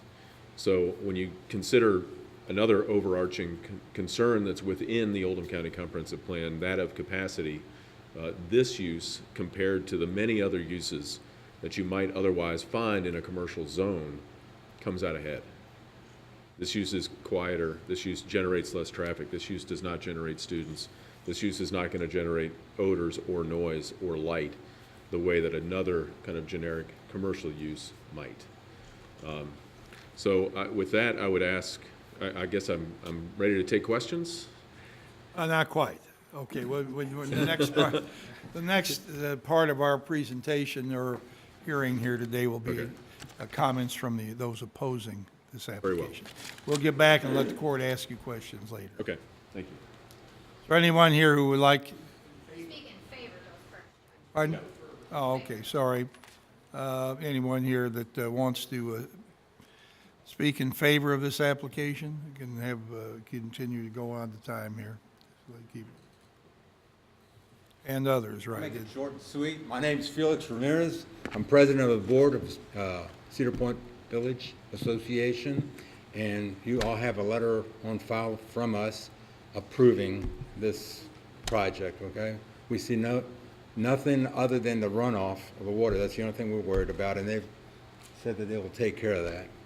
So, okay? Thank you. All right, thank you, Mr. Ramirez. Is there anyone else who'd like to speak in favor of the application? Good afternoon, Judge, Magistrates. My name is Jim Urban. I live at 3407 Eastbrook Drive. I'm a resident of Cedar Point Village. When we had our annual meeting in January, all those that attended, as Mr. Ramirez said, we supported this. Everyone voted in favor of that support, and I think there were about 23 people present. What I want to remind everybody of is that there are a lot of traffic generators in this area already. I-71 obviously has an exit, generates a lot of traffic. Treehouse and all the businesses on Quality Place generate a lot of traffic. The warehouse that supports the treehouse operations generates traffic. The Board of Education campus is right down the street. It is a huge traffic generator, not only during peak hours of arrival and departure from the schools, but all their special events. There are yet to be built apartments on 146 and an IGA that will generate additional traffic. And there's also additional residential development down Cedar Point Road. This particular development will not generate any traffic. So when we looked at it as a neighborhood, we thought that that was one of the most important reasons to support the approval of this project. Along with, it will be a quiet neighbor, it won't generate noxious odors, and it will also not have a whole lot of light. So the neighborhood that's most affected by this development is, again, strongly in support, and I'm one of those neighbors. Thank you. Thank you. Anyone else who would like to speak in favor of the application? All right, seeing that no one, I'm going to close this part of the public comment, and now we'll go on and ask those who are opposing the application to step forward one at a time. We ask you to please project and please state your name and address. Okay,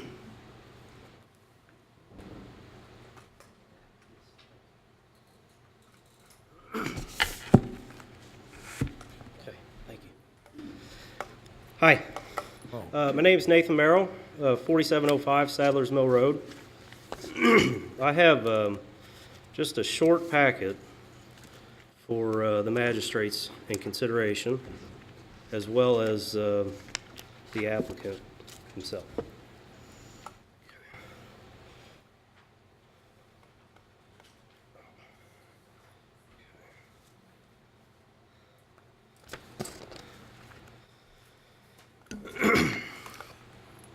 Thank you, Mr. Vogel, magistrates, for allowing me to speak before you today. As elected officials, you are tasked with the oversight of balanced yet progressive growth, ranging from commerce to housing and including the infrastructure which supports such development. As part of this growth, one should consider the character of the affected area and the use for which the proposed building brings. Oftentimes, your decision affects large amounts of individuals' daily lives, and the proposal before you today is no different.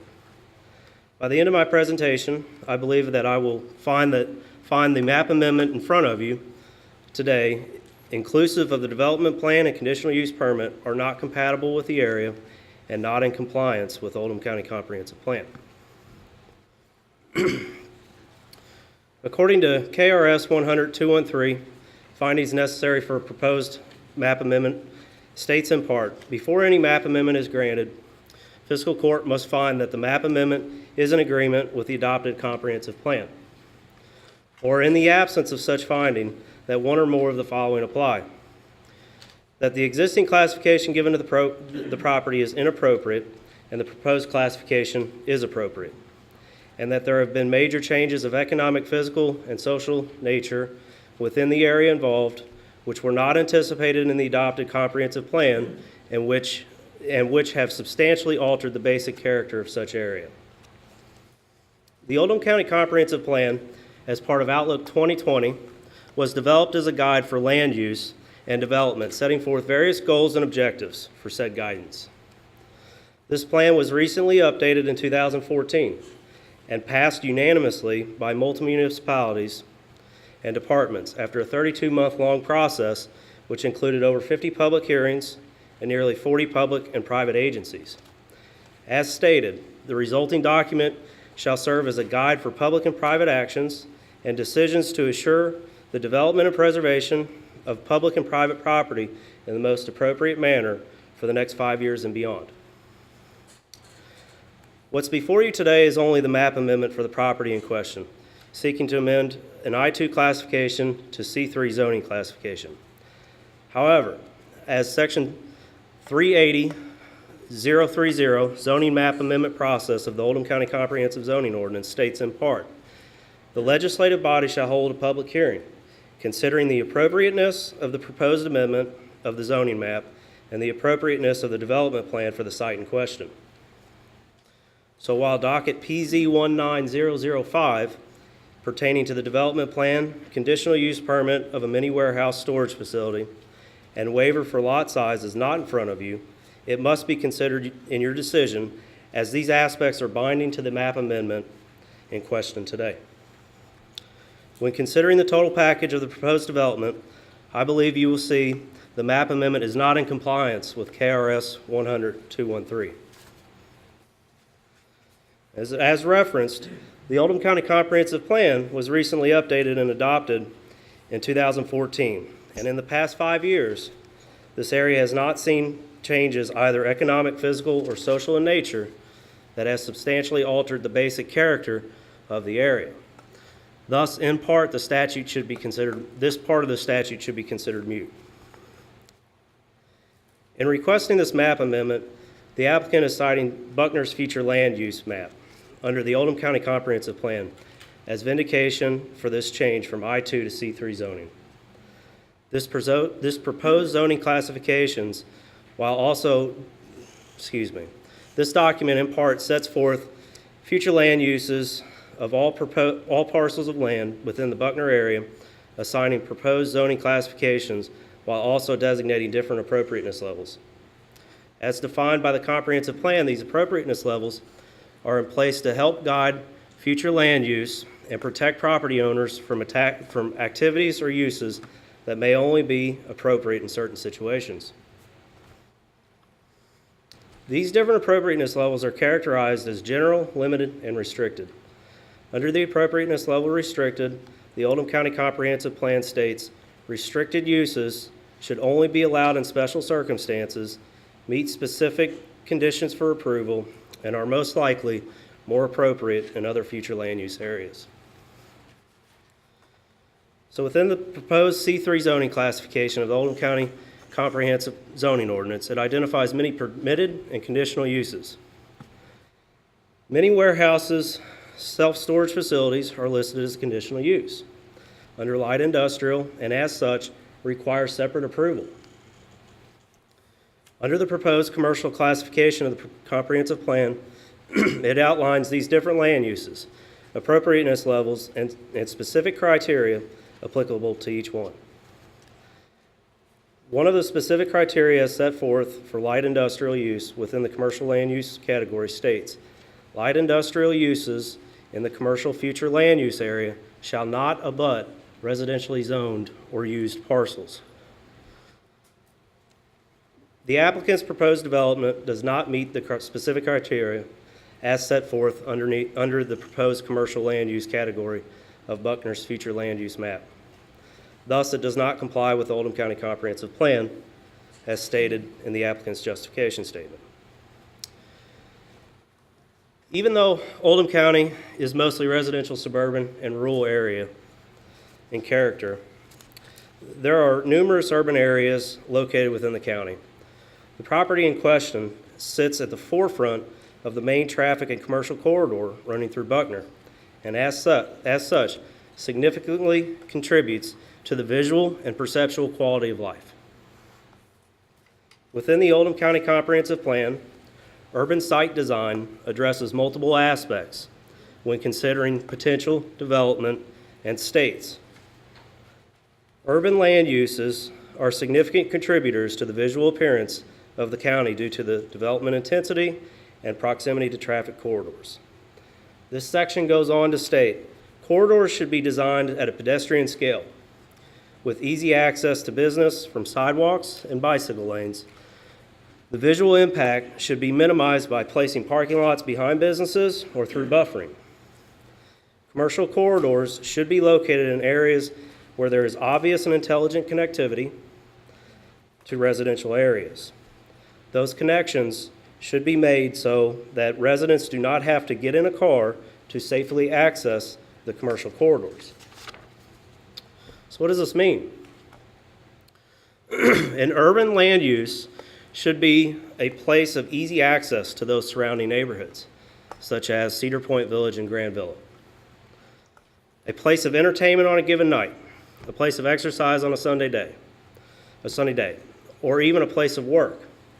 A corridor that supports job creation and a sustainable quality of life for the surrounding community. A storage facility is not a job creator. It creates one job. As stated in the comprehensive plan, a significant contributor to the Oldham County's quality of life is the respectful treatment of the physical environment and the creation of a well-balanced social environment. And under Goal T3, community character is largely based on what can be seen from an automobile, bicycle, or on foot. Protecting and preserving scenic and culturally important corridors enhances aesthetic qualities and ultimately benefits property values.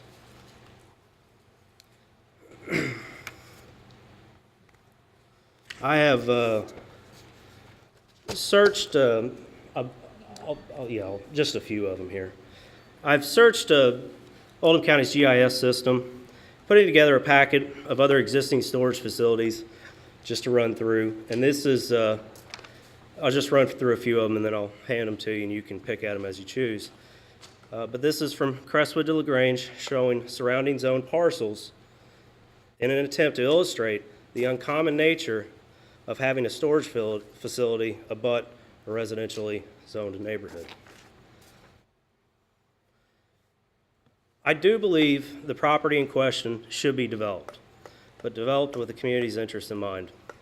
Given the main corridor the property sets on, Mr. Perkins is in legal possession of a fee simple property and has the opportunity and ability, given his past developments, to produce a product which is an asset to the community. Potentially a place for a few shops, eateries, or even office space as mixed use, cherished not just by local residents but surrounding patrons. It's oftentimes tossed around that a property's development could be worse than what's being proposed, that the risk of passing on a proposal outweigh the denial of said proposal. I guess I tend to think of the area and property in question that it can be a little bit better, that I prefer to look at my glass as half full and not half empty. I'd like to address just a couple more things that came up. The applicant had stated that the comprehensive plan is a guide, and I'll hand this to Ms. Albee for you to have a look at. The applicant stated that the comprehensive plan is a guide, and let me just read specifically what that portion of the comprehensive plan says. It says these appropriateness levels are in place to help guide future land use and protect adjoining property owners from activities and uses that may only be appropriate in certain situations.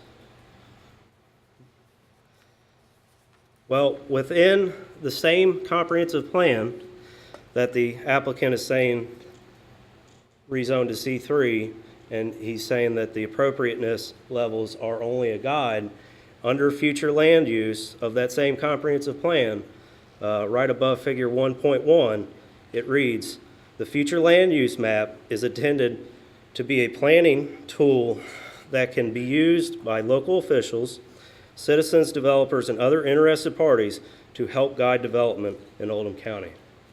So they're really on the same playing field. They're both guides.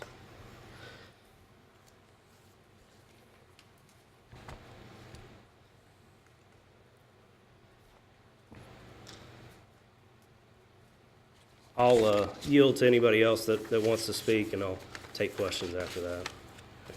Oh, well, we're not, At the appropriate time. anyone else who would like to speak here today in opposition to the application? Come forward, please.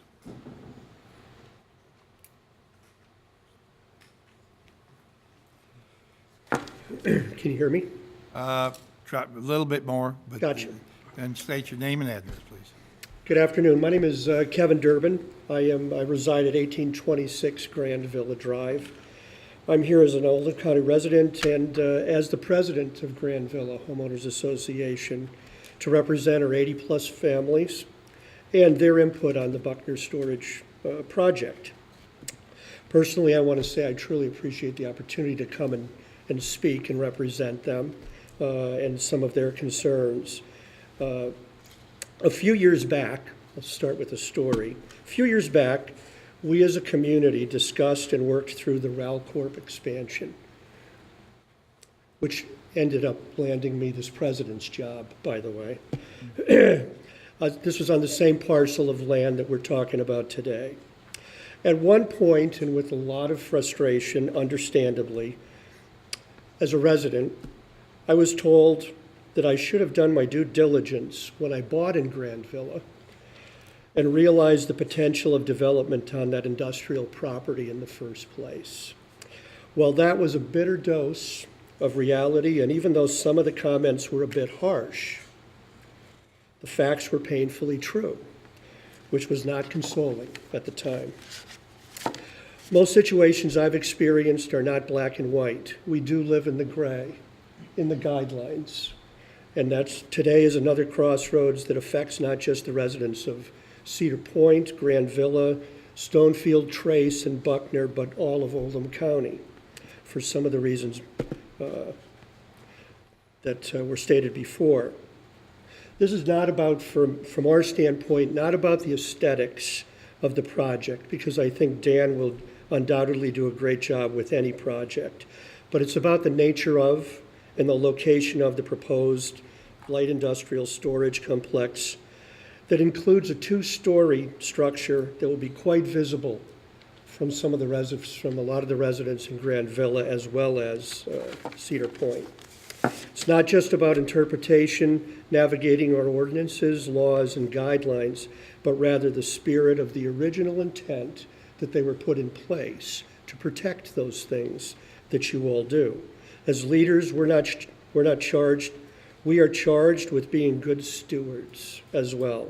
Stewards of the community, our citizens and children, stewards of our growth, quality of life, and prosperity, and stewards of the spirit that resides in our guiding laws and plans.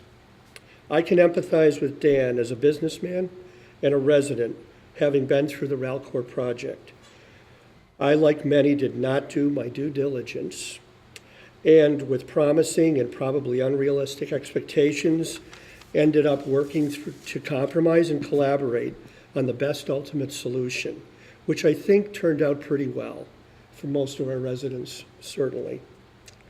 It's not business as usual when it affects the expectations and the quality of life of our residents, and I know you all take that seriously.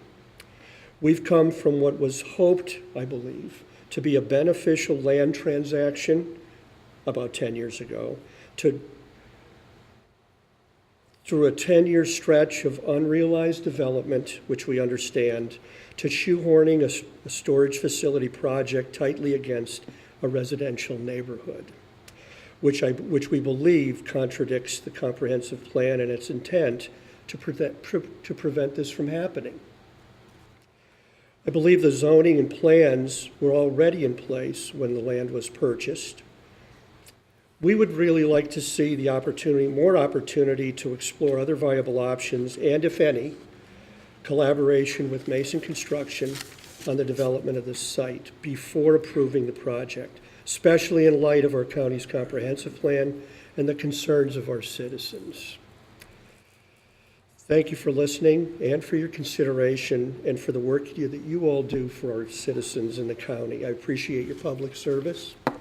And Dan, I appreciate and thank you for all the development you've done in the community as well. So, carry on. Is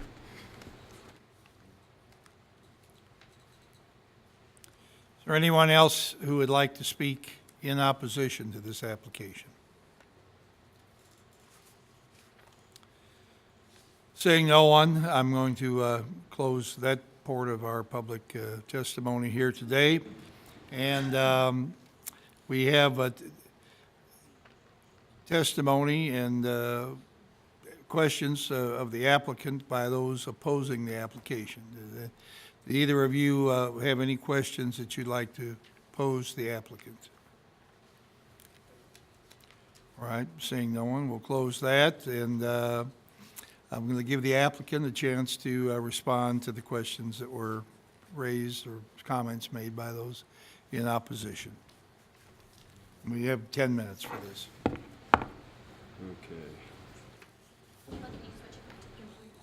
Okay. Pardon? Are you at rebuttal, Judge? Is that where we're at? Pardon? Rebuttal? Is that where you're Rebuttal or at? questions from Well, we Yeah, skipped number questions. 4. There were no questions for the applicant here. No, that's, any questions from anyone that's on fiscal court can question them. That's where you're at right now. I guess so. Yes, sir. Okay. Yeah. All right. Anybody up here would like to ask Mr. Ashbrunner any questions? Mr. Dye? I think I was at the end of the list there, Judge. Well, no, we just ran out of time for you before. Yeah. On the, on your Cedar Point side of the property, I believe Miss Amy Alvey said that you are going to reserve some property along 146 in case there's any future widening. That's correct, All right. yes. On the Cedar Point side, and I'm going to have to ask you, I don't know if you know this question or not, but I can see in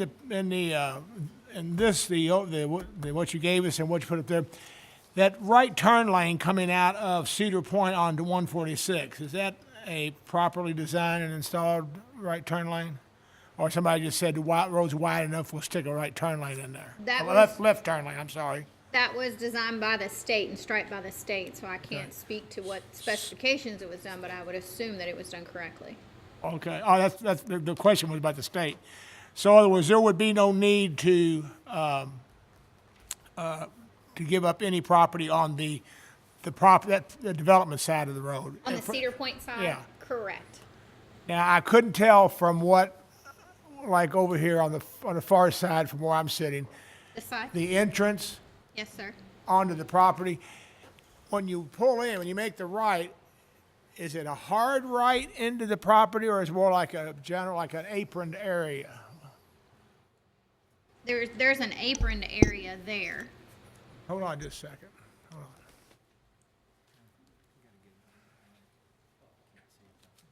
Right there. Oh, jeez. When you turn the corner into the driveway. Yeah, up here. The So they'll come- entrance, yeah.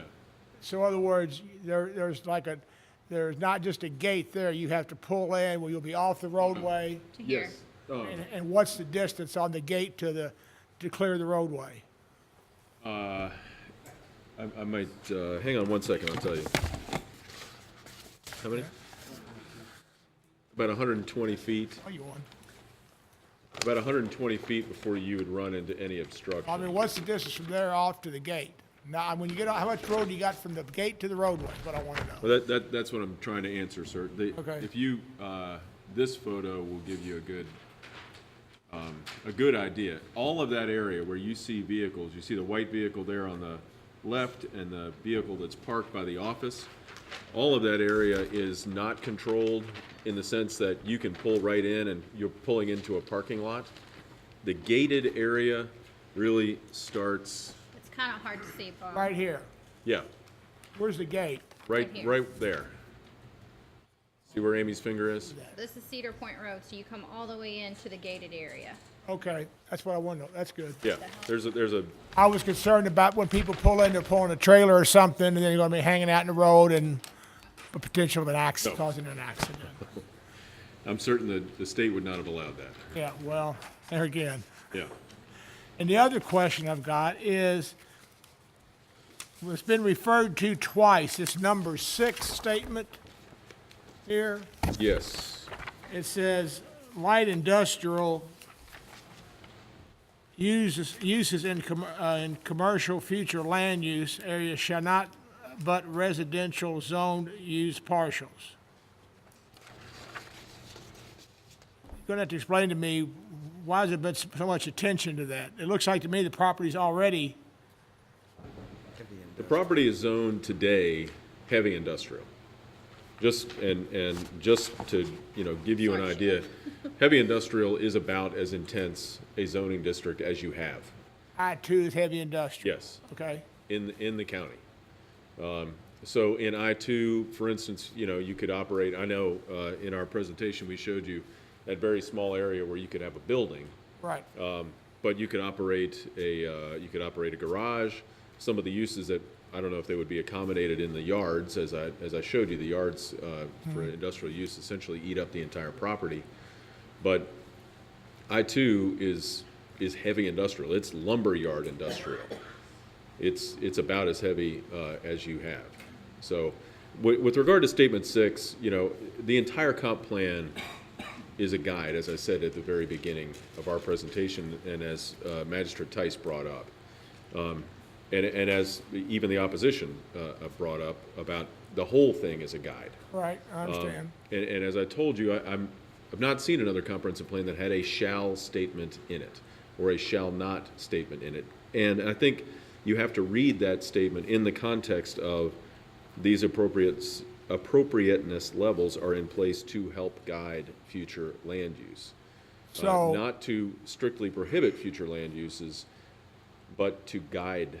So in those other words, are you saying to me, I'm not putting words in your mouth, but I'm understanding you to say, when you say shall not means you can't do it.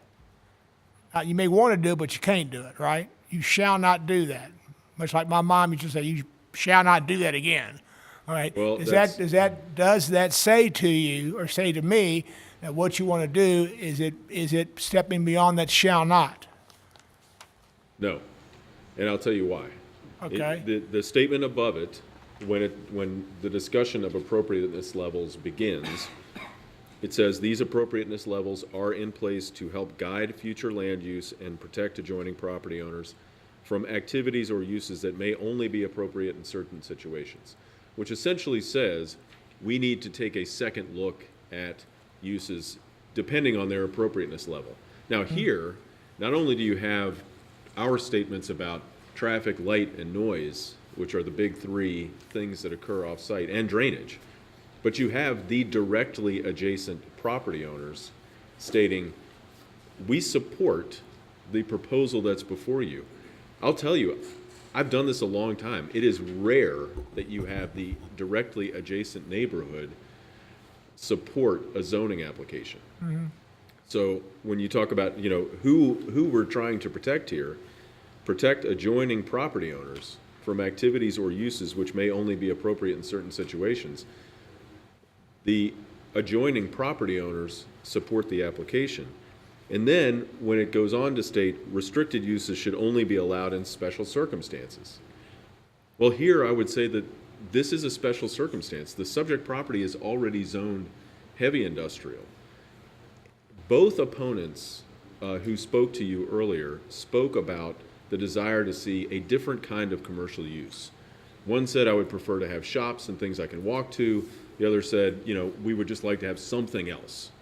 Now, one thing to know, Dan has owned this property for 10 years. There's been a sign on it, I think, for 9.9 years, indicating that it is for sale or lease.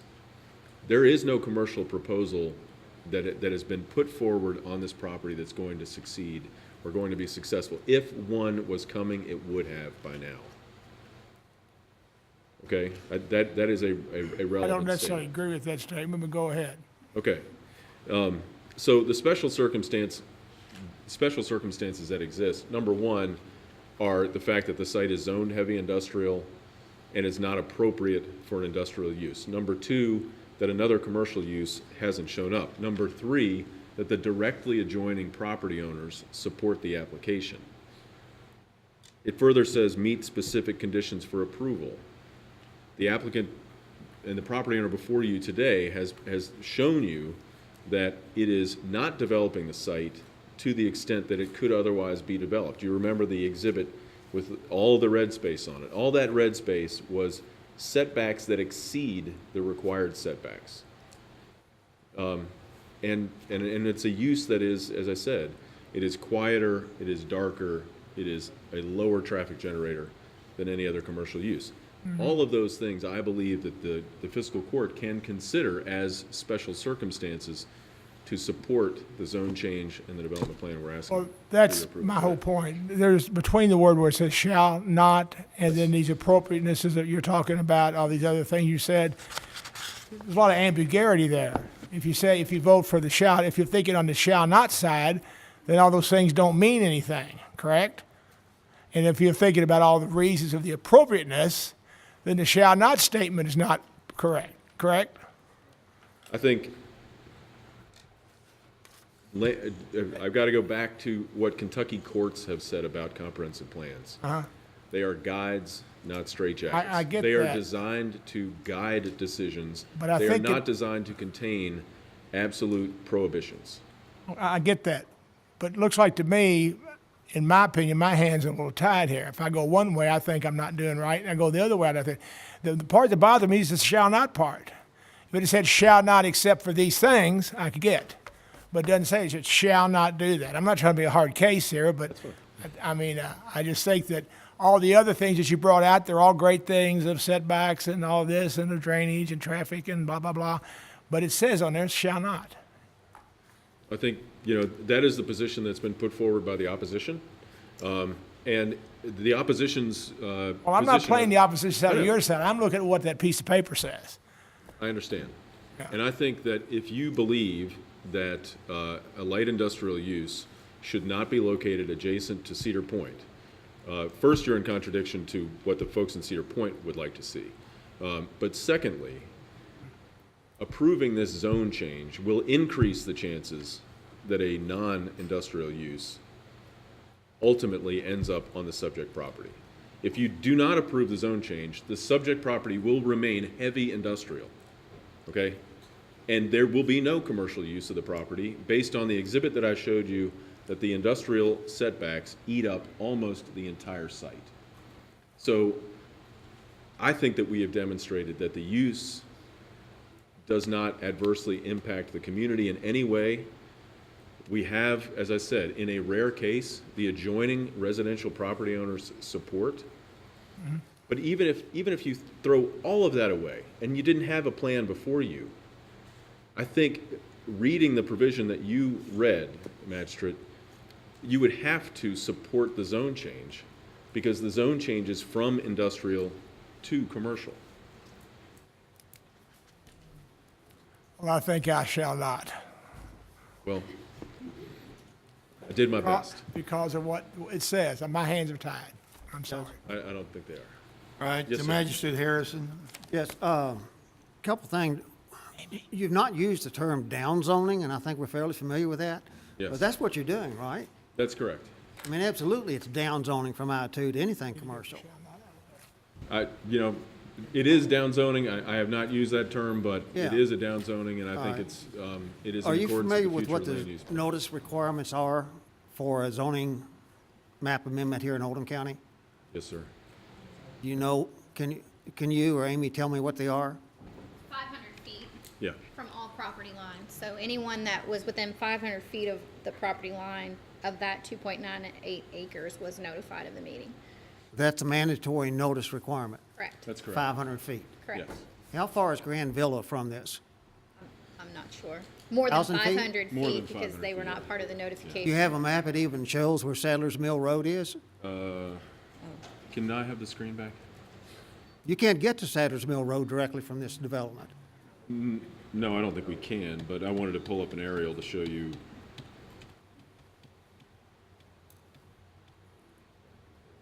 Where we are. Grand Villas is here. Honestly, I don't know. You can't see Sadler's Mill Road, I don't believe. Well, you don't have a map big enough to show Sadler's Mill. So if, It would be outside the 500. if the requirements were what they used to be, Ms. Alvey, where we notified first tier, second tier, and sometimes third tier, would that still fall within the 500? I mean, we're getting so far away from people affected by this.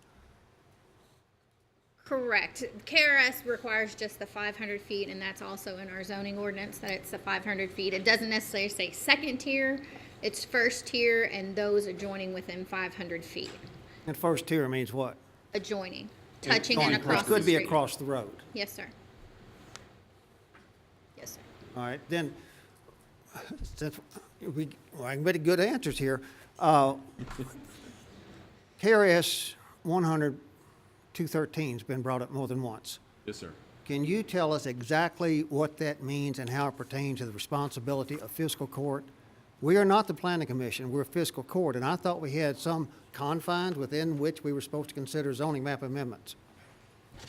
KRS 100-213 indicates that a zoning approval a zoning change, a zoning map amendment, can only be approved if there's a finding that it complies with the comprehensive plan, or in the absence. But it could just be that one. It could just be that, yes. Yes, okay. If you determine, looking at the entire comprehensive plan, not just at a particular sentence or phrase within the comprehensive plan, that it meets the intent and the spirit of the plan, then you can approve it. Now, I discussed the case in terms of the comprehensive plan and the inappropriateness of the industrial zoning and the appropriateness of the commercial zoning. But go ahead with the 213. Well, You just did the 213 first part. says, the first part is you have to comply with the comprehensive plan. In the absence of a finding, you have to make two additional findings, that the existing zoning is inappropriate. Pardon? One or the other of two It additions. is, or, I'm sorry, you're right. Little conjunction there, OR. You can pull that up?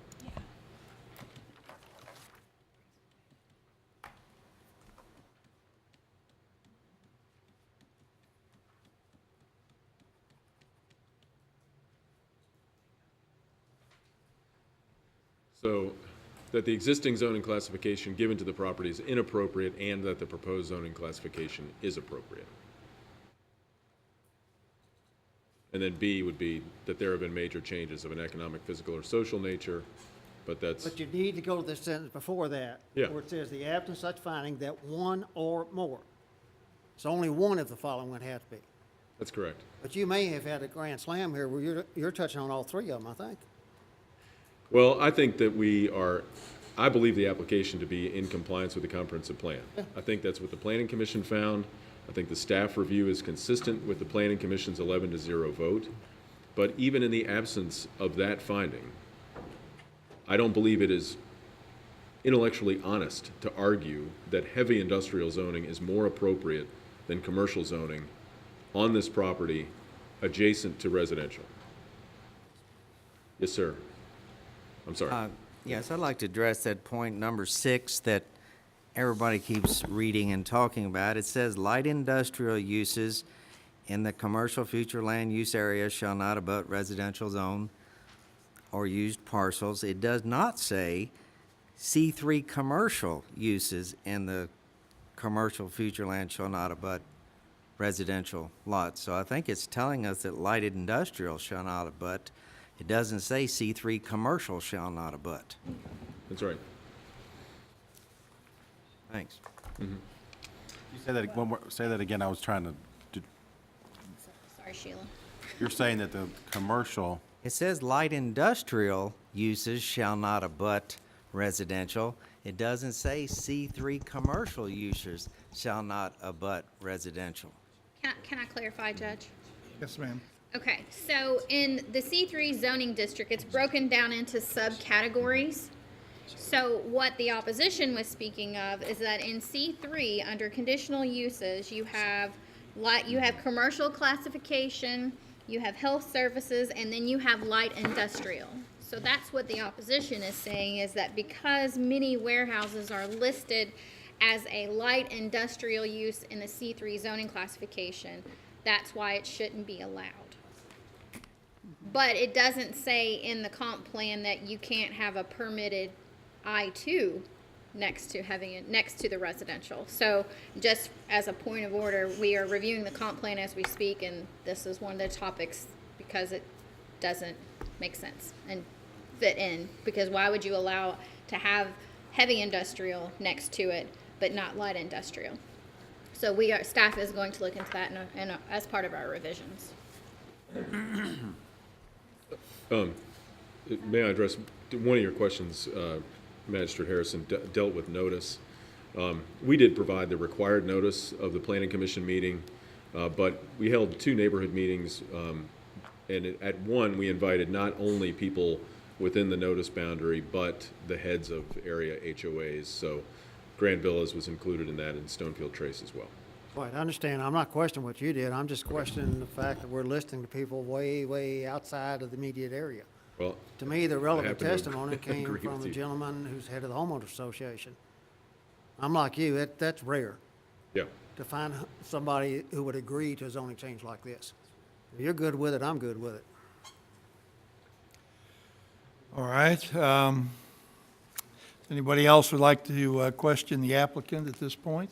Judge, I had one more thing. Right. This is for Mr. Sin. How many units are in this storage unit total? Do you want units or square footage? How many units, individual units, are in this storage 301. facility? The answer is 301. 301, correct? Is that right? Okay. Okay.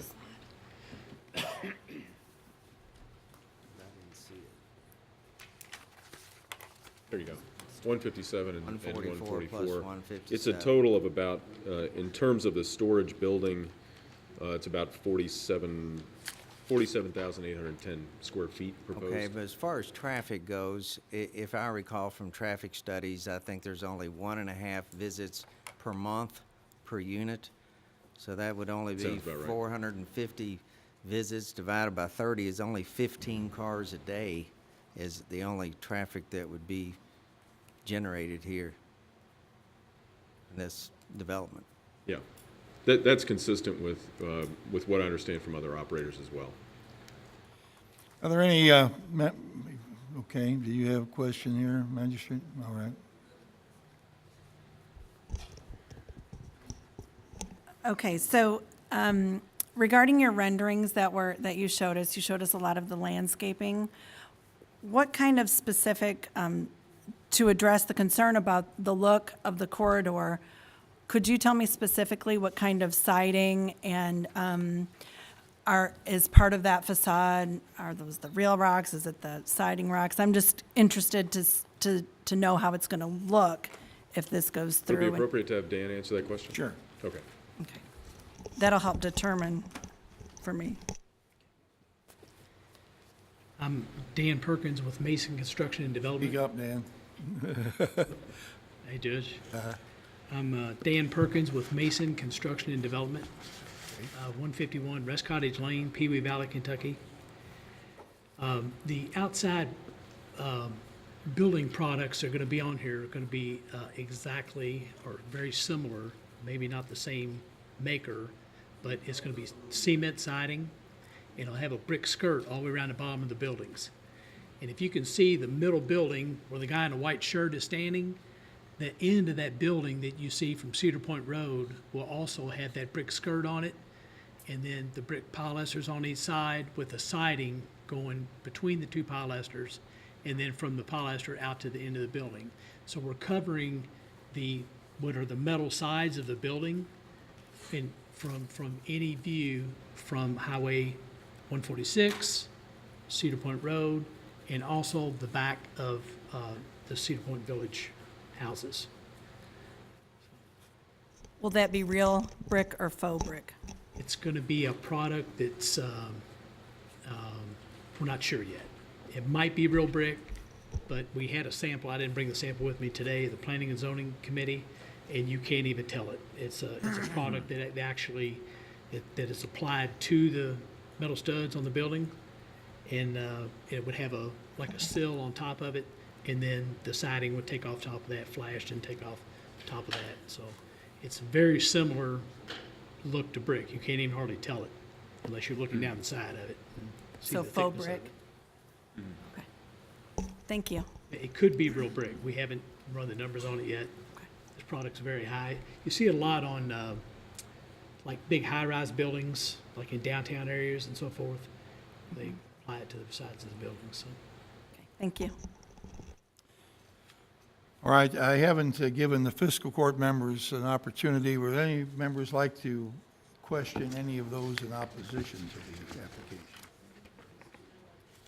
All right. Magistrate Hawkins? Mr. Merrill, I was going to ask the same thing, and maybe you could address it, the question that Magistrate Harrison had about whereabouts on this map that you gave us is Saddler's Mill It's Road? not on that map. Okay, And let me just address that in a broader sense. sure.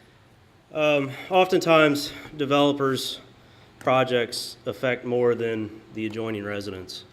Oftentimes, it affects the community residents that are surrounding as well.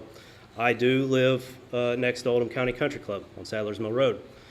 But much like a couple of you were involved in the removal of the dilapidated and rundown structures that was Buckner years ago, and had a desire and a vision for something better for Buckner, I share that same vision.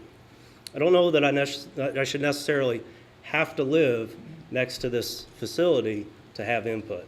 I live in Buckner. So. Thank you. What would you like to see it to be? I know you had some ideas, because let me just say that the C appears perhaps to be better than an I if you look at what the I2 is. So I'm just curious to see what your vision is. Well, I think it's important to understand as well that under C3, this is a conditional use. This is not a permitted use. If this was C3, the applicant wouldn't even need a conditional use permit for this structure. And so I think that that's also inclusive as part of the special circumstances that go with that comprehensive plan under number 6. that this, or, well, not number 6, but as part of the special circumstances that, of the appropriateness levels. And so I think that that's important to understand, that the conditional use is not a permitted use under C3. Now, if this was a restaurant under C3, ultimately, there was no way that you could possibly say that this product could pass fiscal court, because in all honesty, it's not zoned properly. It's I-2. As the applicant correctly states, it's really undevelopable. He cannot use the land the way it is. But in rezoning to C3 under the current map amendment, you also have to consider the development plan itself. The development plan has the light industrial use as a storage facility and is a conditional use under C3. Judge, Mr. Harrison. while you're there, I'm not sure that it's our duty or obligation to consider the plan as much as it is to consider the statute. The planning commission considers the plan, and I don't see in the notes here, did you testify there? I did. Actually, under, I'm sorry, I don't mean to cut you off. Under section 380030 of the zoning map amendment process, of Oldham County Comprehensive Zoning Ordinance, this is not the comprehensive plan, this is the ordinance, the legislative body shall hold a public hearing considering the appropriateness of the proposed amendment and the zoning map and the appropriateness of the development for the site in question. So actually, you should be considering the development in question, and that's in the ordinance. You said the development plan. I beg to differ. Thank you. Okay. Anyone else? Right, thank you. Now we'll move on to 10 minutes, up to 10 minutes of rebuttal evidence and cross-examination of applicants, if you choose, by the, or I mean of the opposition by the applicant.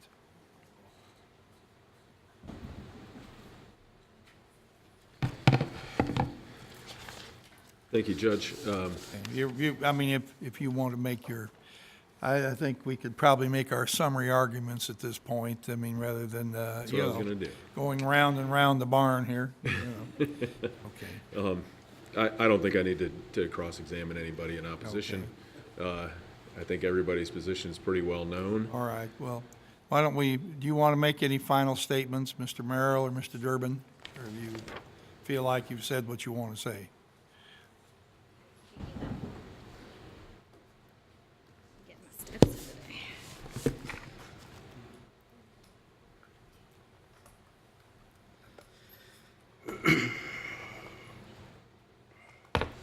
Well, folks, thank you for allowing me to speak for you again.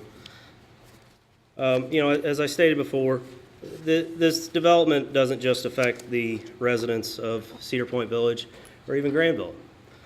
It affects really the whole community. And again, while I live in Buckner and I don't live next to the facility, I do travel through Buckner, and so I would be affected. You know, again, pointing out just a few things that you know, of importance. Again, it's, you know, you should be considering the development plan of this map amendment. I know the map amendment is the only thing in front of you, and as states, you are to find whether or not it is appropriate or inappropriate, or whether or not this is in compliance with the comprehensive plan. Certainly, there's nothing to suggest in the past 5 years since the adoption of this comprehensive plan, the readoption of it, that there's been any kind of substantial economic, physical, or social impact. Also, think about urban site design. Again, this is something that is set forth by the comprehensive plan. This is a major traffic and business corridor. And as such, the applicant's proposal would sit at the forefront of this corridor, obviously visible to everything that passes down 146. I've provided you, I think, just about every storage facility between here and LaGrange. There's no other storage facility that abuts a residential neighborhood. It's really a precedent. And that's, I think, worth mentioning. The special circumstances, as again called out underneath the comprehensive plan, these appropriateness levels are in place to help guide future land use and protect adjoining property owners from activities or uses that may be appropriate in certain situations. And under this restricted uses should only be allowed in certain special circumstances, meet specific conditions for approval, and are most likely more appropriate in other future land use areas. Part of that circumstance is the conditional use permit. They need a permit to build this under C3. They need a specific permit. And continuing on, under number 6 of the commercial future land use category, it states light industrial uses in the commercial future land use area shall not abut residentially zoned or used parcels. Shall not. Not may not, not could not, shall not. And again, as the applicant states, this is a guide. He's also saying, take the future land use map as a guide, but let's forget about the rest of it. They're both guides. That's all I have. Thank you. I'd like to ask you a question. Sure. I believe there's 2 storage areas in Crestwood that abut residential areas. One is on Highway 146. People live right across the street from it. Did you object to that? Which one is it? I don't know what it's called, Red Ball or something. Red It's Dot? Red Dot. There's people live right across the street Right from it. beside Goodwill. Huh? Right beside Goodwill. Yeah. People live right across the street from it. I have that one in there. You'd have to look at it, but it's not actually a residential zone, I don't believe. I'd have to look at it. Well, and then on, I believe, right next on Highway 22, when you turn at the intersection of 329 and 22 and head out toward Centerfield, there's a storage area back in there, and I do believe people live right around that area as well. Again, not I have that one too. It's not residentially zoned. And abutting and sitting across the street are really kind of 2 different things. You do have an additional barrier as well. Judge, what he read earlier said residential neighborhood, didn't say residential zoning, said residential neighborhood. That was his words, not my words. And what's across the street is considered to be abutting property. Because that would be in your first tier if we went back to a tier process. It's actually in the document that I provided you.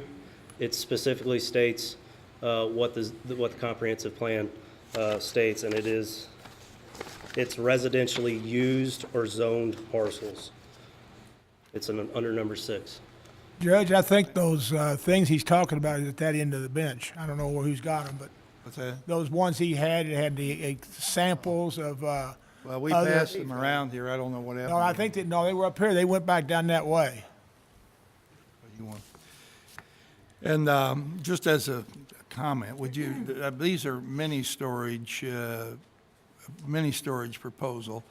The storage units that you have, I believe, at least most of what you've identified here, include the RVs, buses, No, sir. big boats. Some of them. Oh, on Commerce Parkway it does, Bob Jones on 393, the one in Crestwood there next to Starlight Electric.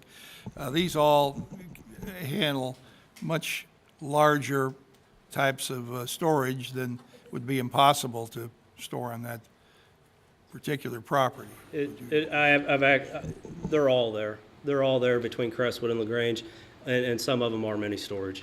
Some of them are boat RV, yes. The one on 71, that's boated RV. The one next to Mr. Perkins' office behind 146, that's a boat RV.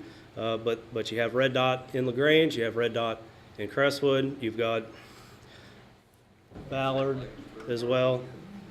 Okay, But there's other ones. Okay. There's other mini storages. okay, well, thank you.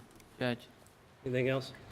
and I think that we've passed our time to ask questions. He is in summation, isn't he?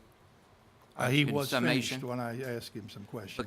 there, so- But I'm not sure it's appropriate for us to be asking questions at that level as we're going along. Well, I'll decide that as I understand as that. chairman. Okay, thank you. Okay, That's it? thank you. Thank you. All right, now I'll permit the final statement from the applicant.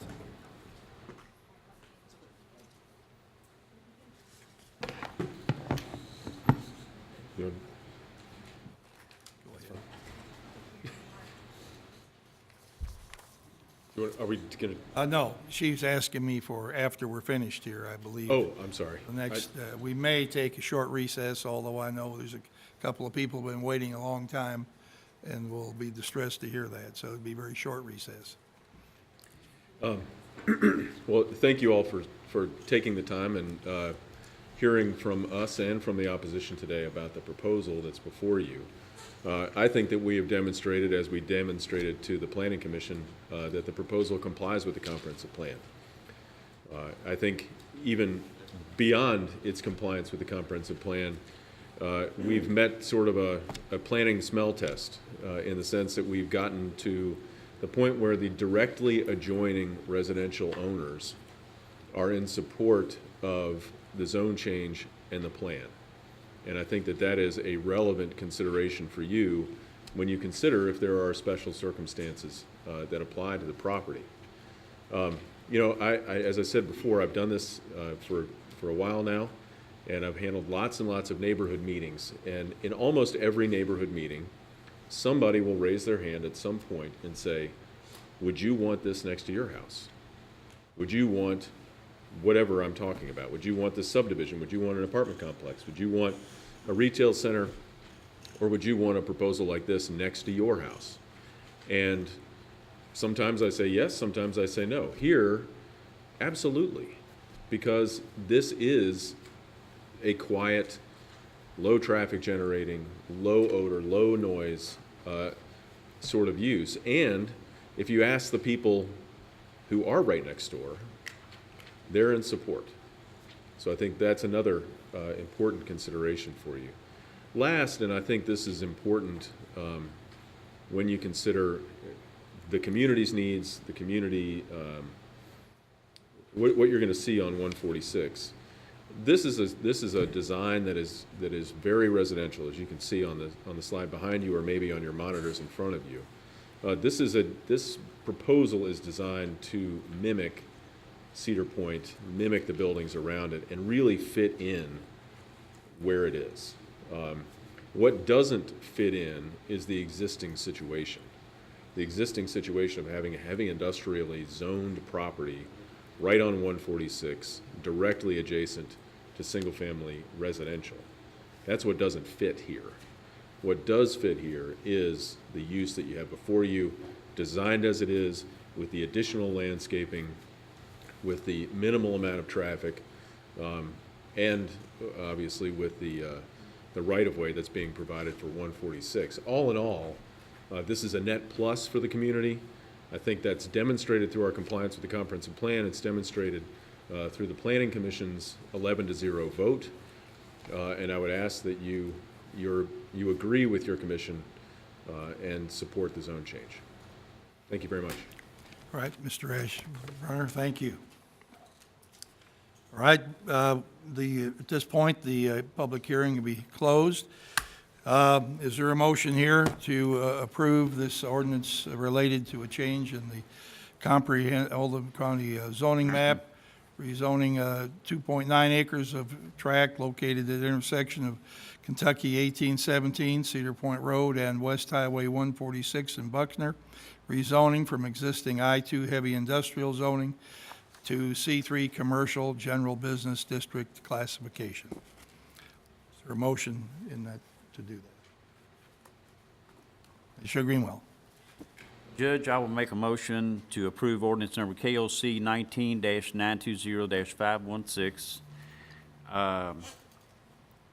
changing the zoning from I-2 heavy industrial to C3 commercial general business, because I believe the existing zoning classification given to the property is inappropriate, and the proposed zoning is appropriate because the applicants have done a fine job of selling this to the neighbors. I'm not smart enough to know whether or not we need another mini storage complex in Oldham County, but if you can take a bunch of lemons and make lemonade out of it, I think you've done a pretty good job. And you've gotten neighbors to go, the neighbors directly affected by it to go along with it, and it's not gaudy orange. So there's my motion. Second. All right, moved and seconded, that with the ordinance and application be approved. Is there a Any discussion here? Magistrate Tice. My discussion is on the negative side. It's, the rules in our books say we can't.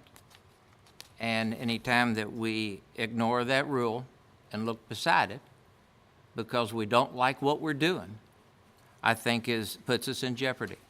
Even if whatever we think about the project, the rules and regulations in our book says that we shall not do that. And my vote will be against it strictly for that reason.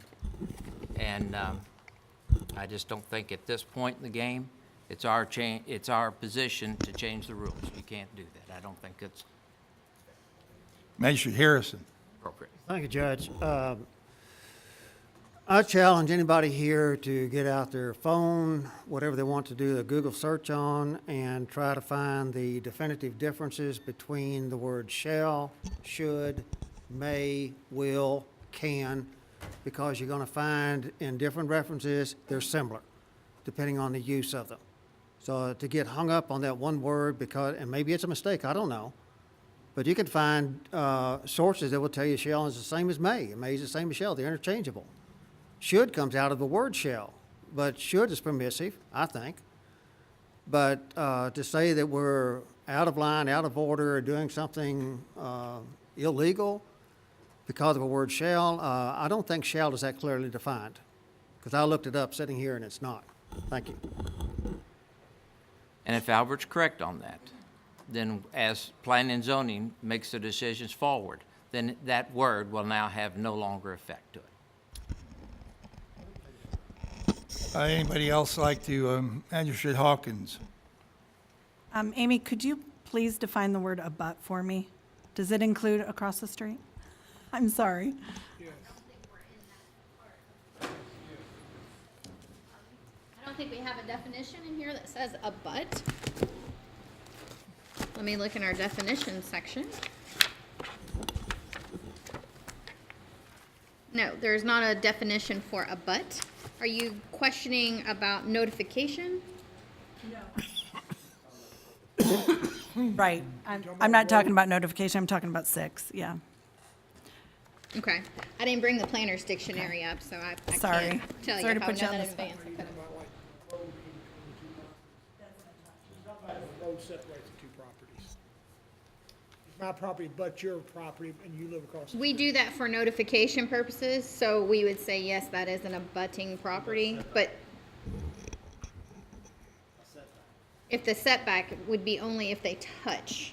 For notification purposes, when we say anyone that is first tier includes across the street, abutting to me would be they would share a property line.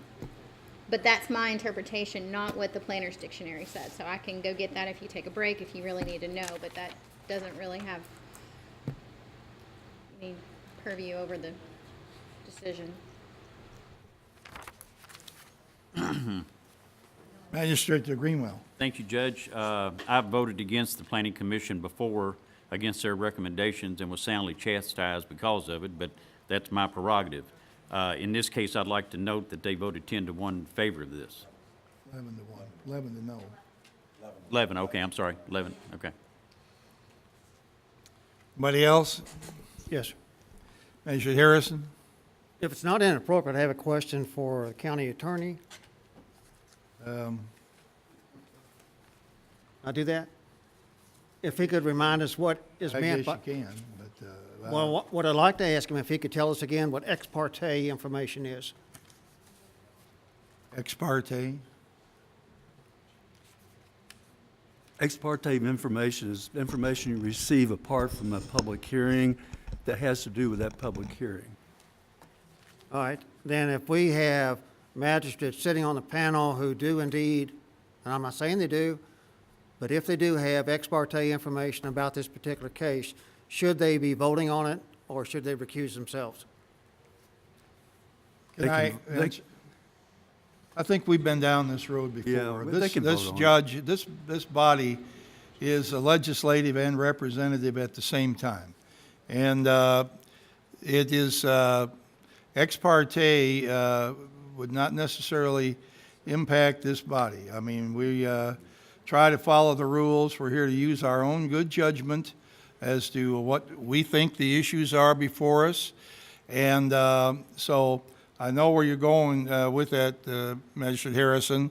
I don't think it's unreasonable to go that direction, but the court has in the past gone down that path of people saying, well, you talked to somebody about this or got information about that, you can't vote on this. Well, my job as an elected official is to vote on that. That's why I'm hired, and that's why I am elected. So it's not a clear, I guess the point I want to make is, I'm not chastising you for bringing that up, but I'm just saying that it's not a clear-cut line between where ex parte communication and representation ends and representation begins.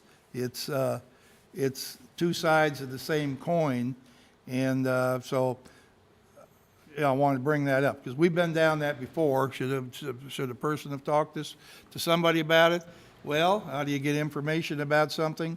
We're here to use our best judgment regardless of circumstance. Yes, sir, I understand that, but my concern is that we may, if we have a lot of that going on, come into a hearing already predisposed for or against it without hearing any of the presentation, and I don't think that's fair, and I don't think that's correct. That's my concern. Okay, thank you. Yeah, right. I If they understand. talk to people all they want to and come in here with a neutral mind, then I'm okay with that. Right. Person should gather information as needed, but let's say not at least announce a decision until you've heard all sides. Mr. Greenwell. Judge, as it was explained to me by a former county attorney when I was first being a magistrate, you shall not engage in ex parte communication unless you give each side the same amount of time. And that's impossible to do outside of the courtroom, or it's not impossible to do. It's very hard to do outside of the courtroom, and that's why we do it in the courtroom so that it's on public display and we get to listen to this side and we get to listen to this side. So I was told you shall not engage in ex parte communication. You shall not gather facts before the day in court. In other words, this is the day in court. This is the only time when we act in a judicial manner.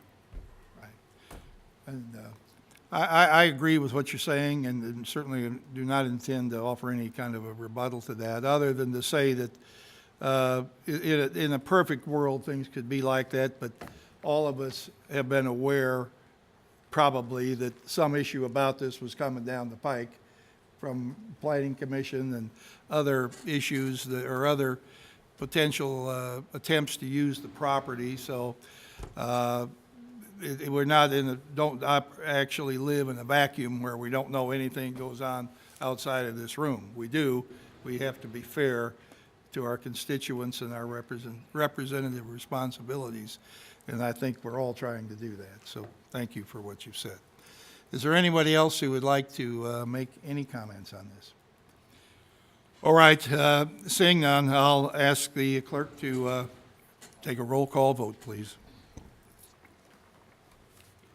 Magistrate Hounds, Yes. Magistrate Hawkins, Sheila, could you come back to me a second? Is that appropriate? Magistrate Hawkins, No, you can't. You've got to Gotta call make- on when called on. You can't hedge your bet to the end. Okay. Like my kids do. Yes. Magistrate Tice, No. Magistrate Greenwell, Yes. Magistrate Logsdon, Yes. Magistrate Likens, Yes. Magistrate Harrison, Yes. Magistrate Dye, No. Judge Vogel, Yes. Motion carries 7-2. Thank you. We'll now have a 5-minute recess. Do we do finding elements, or do we have to do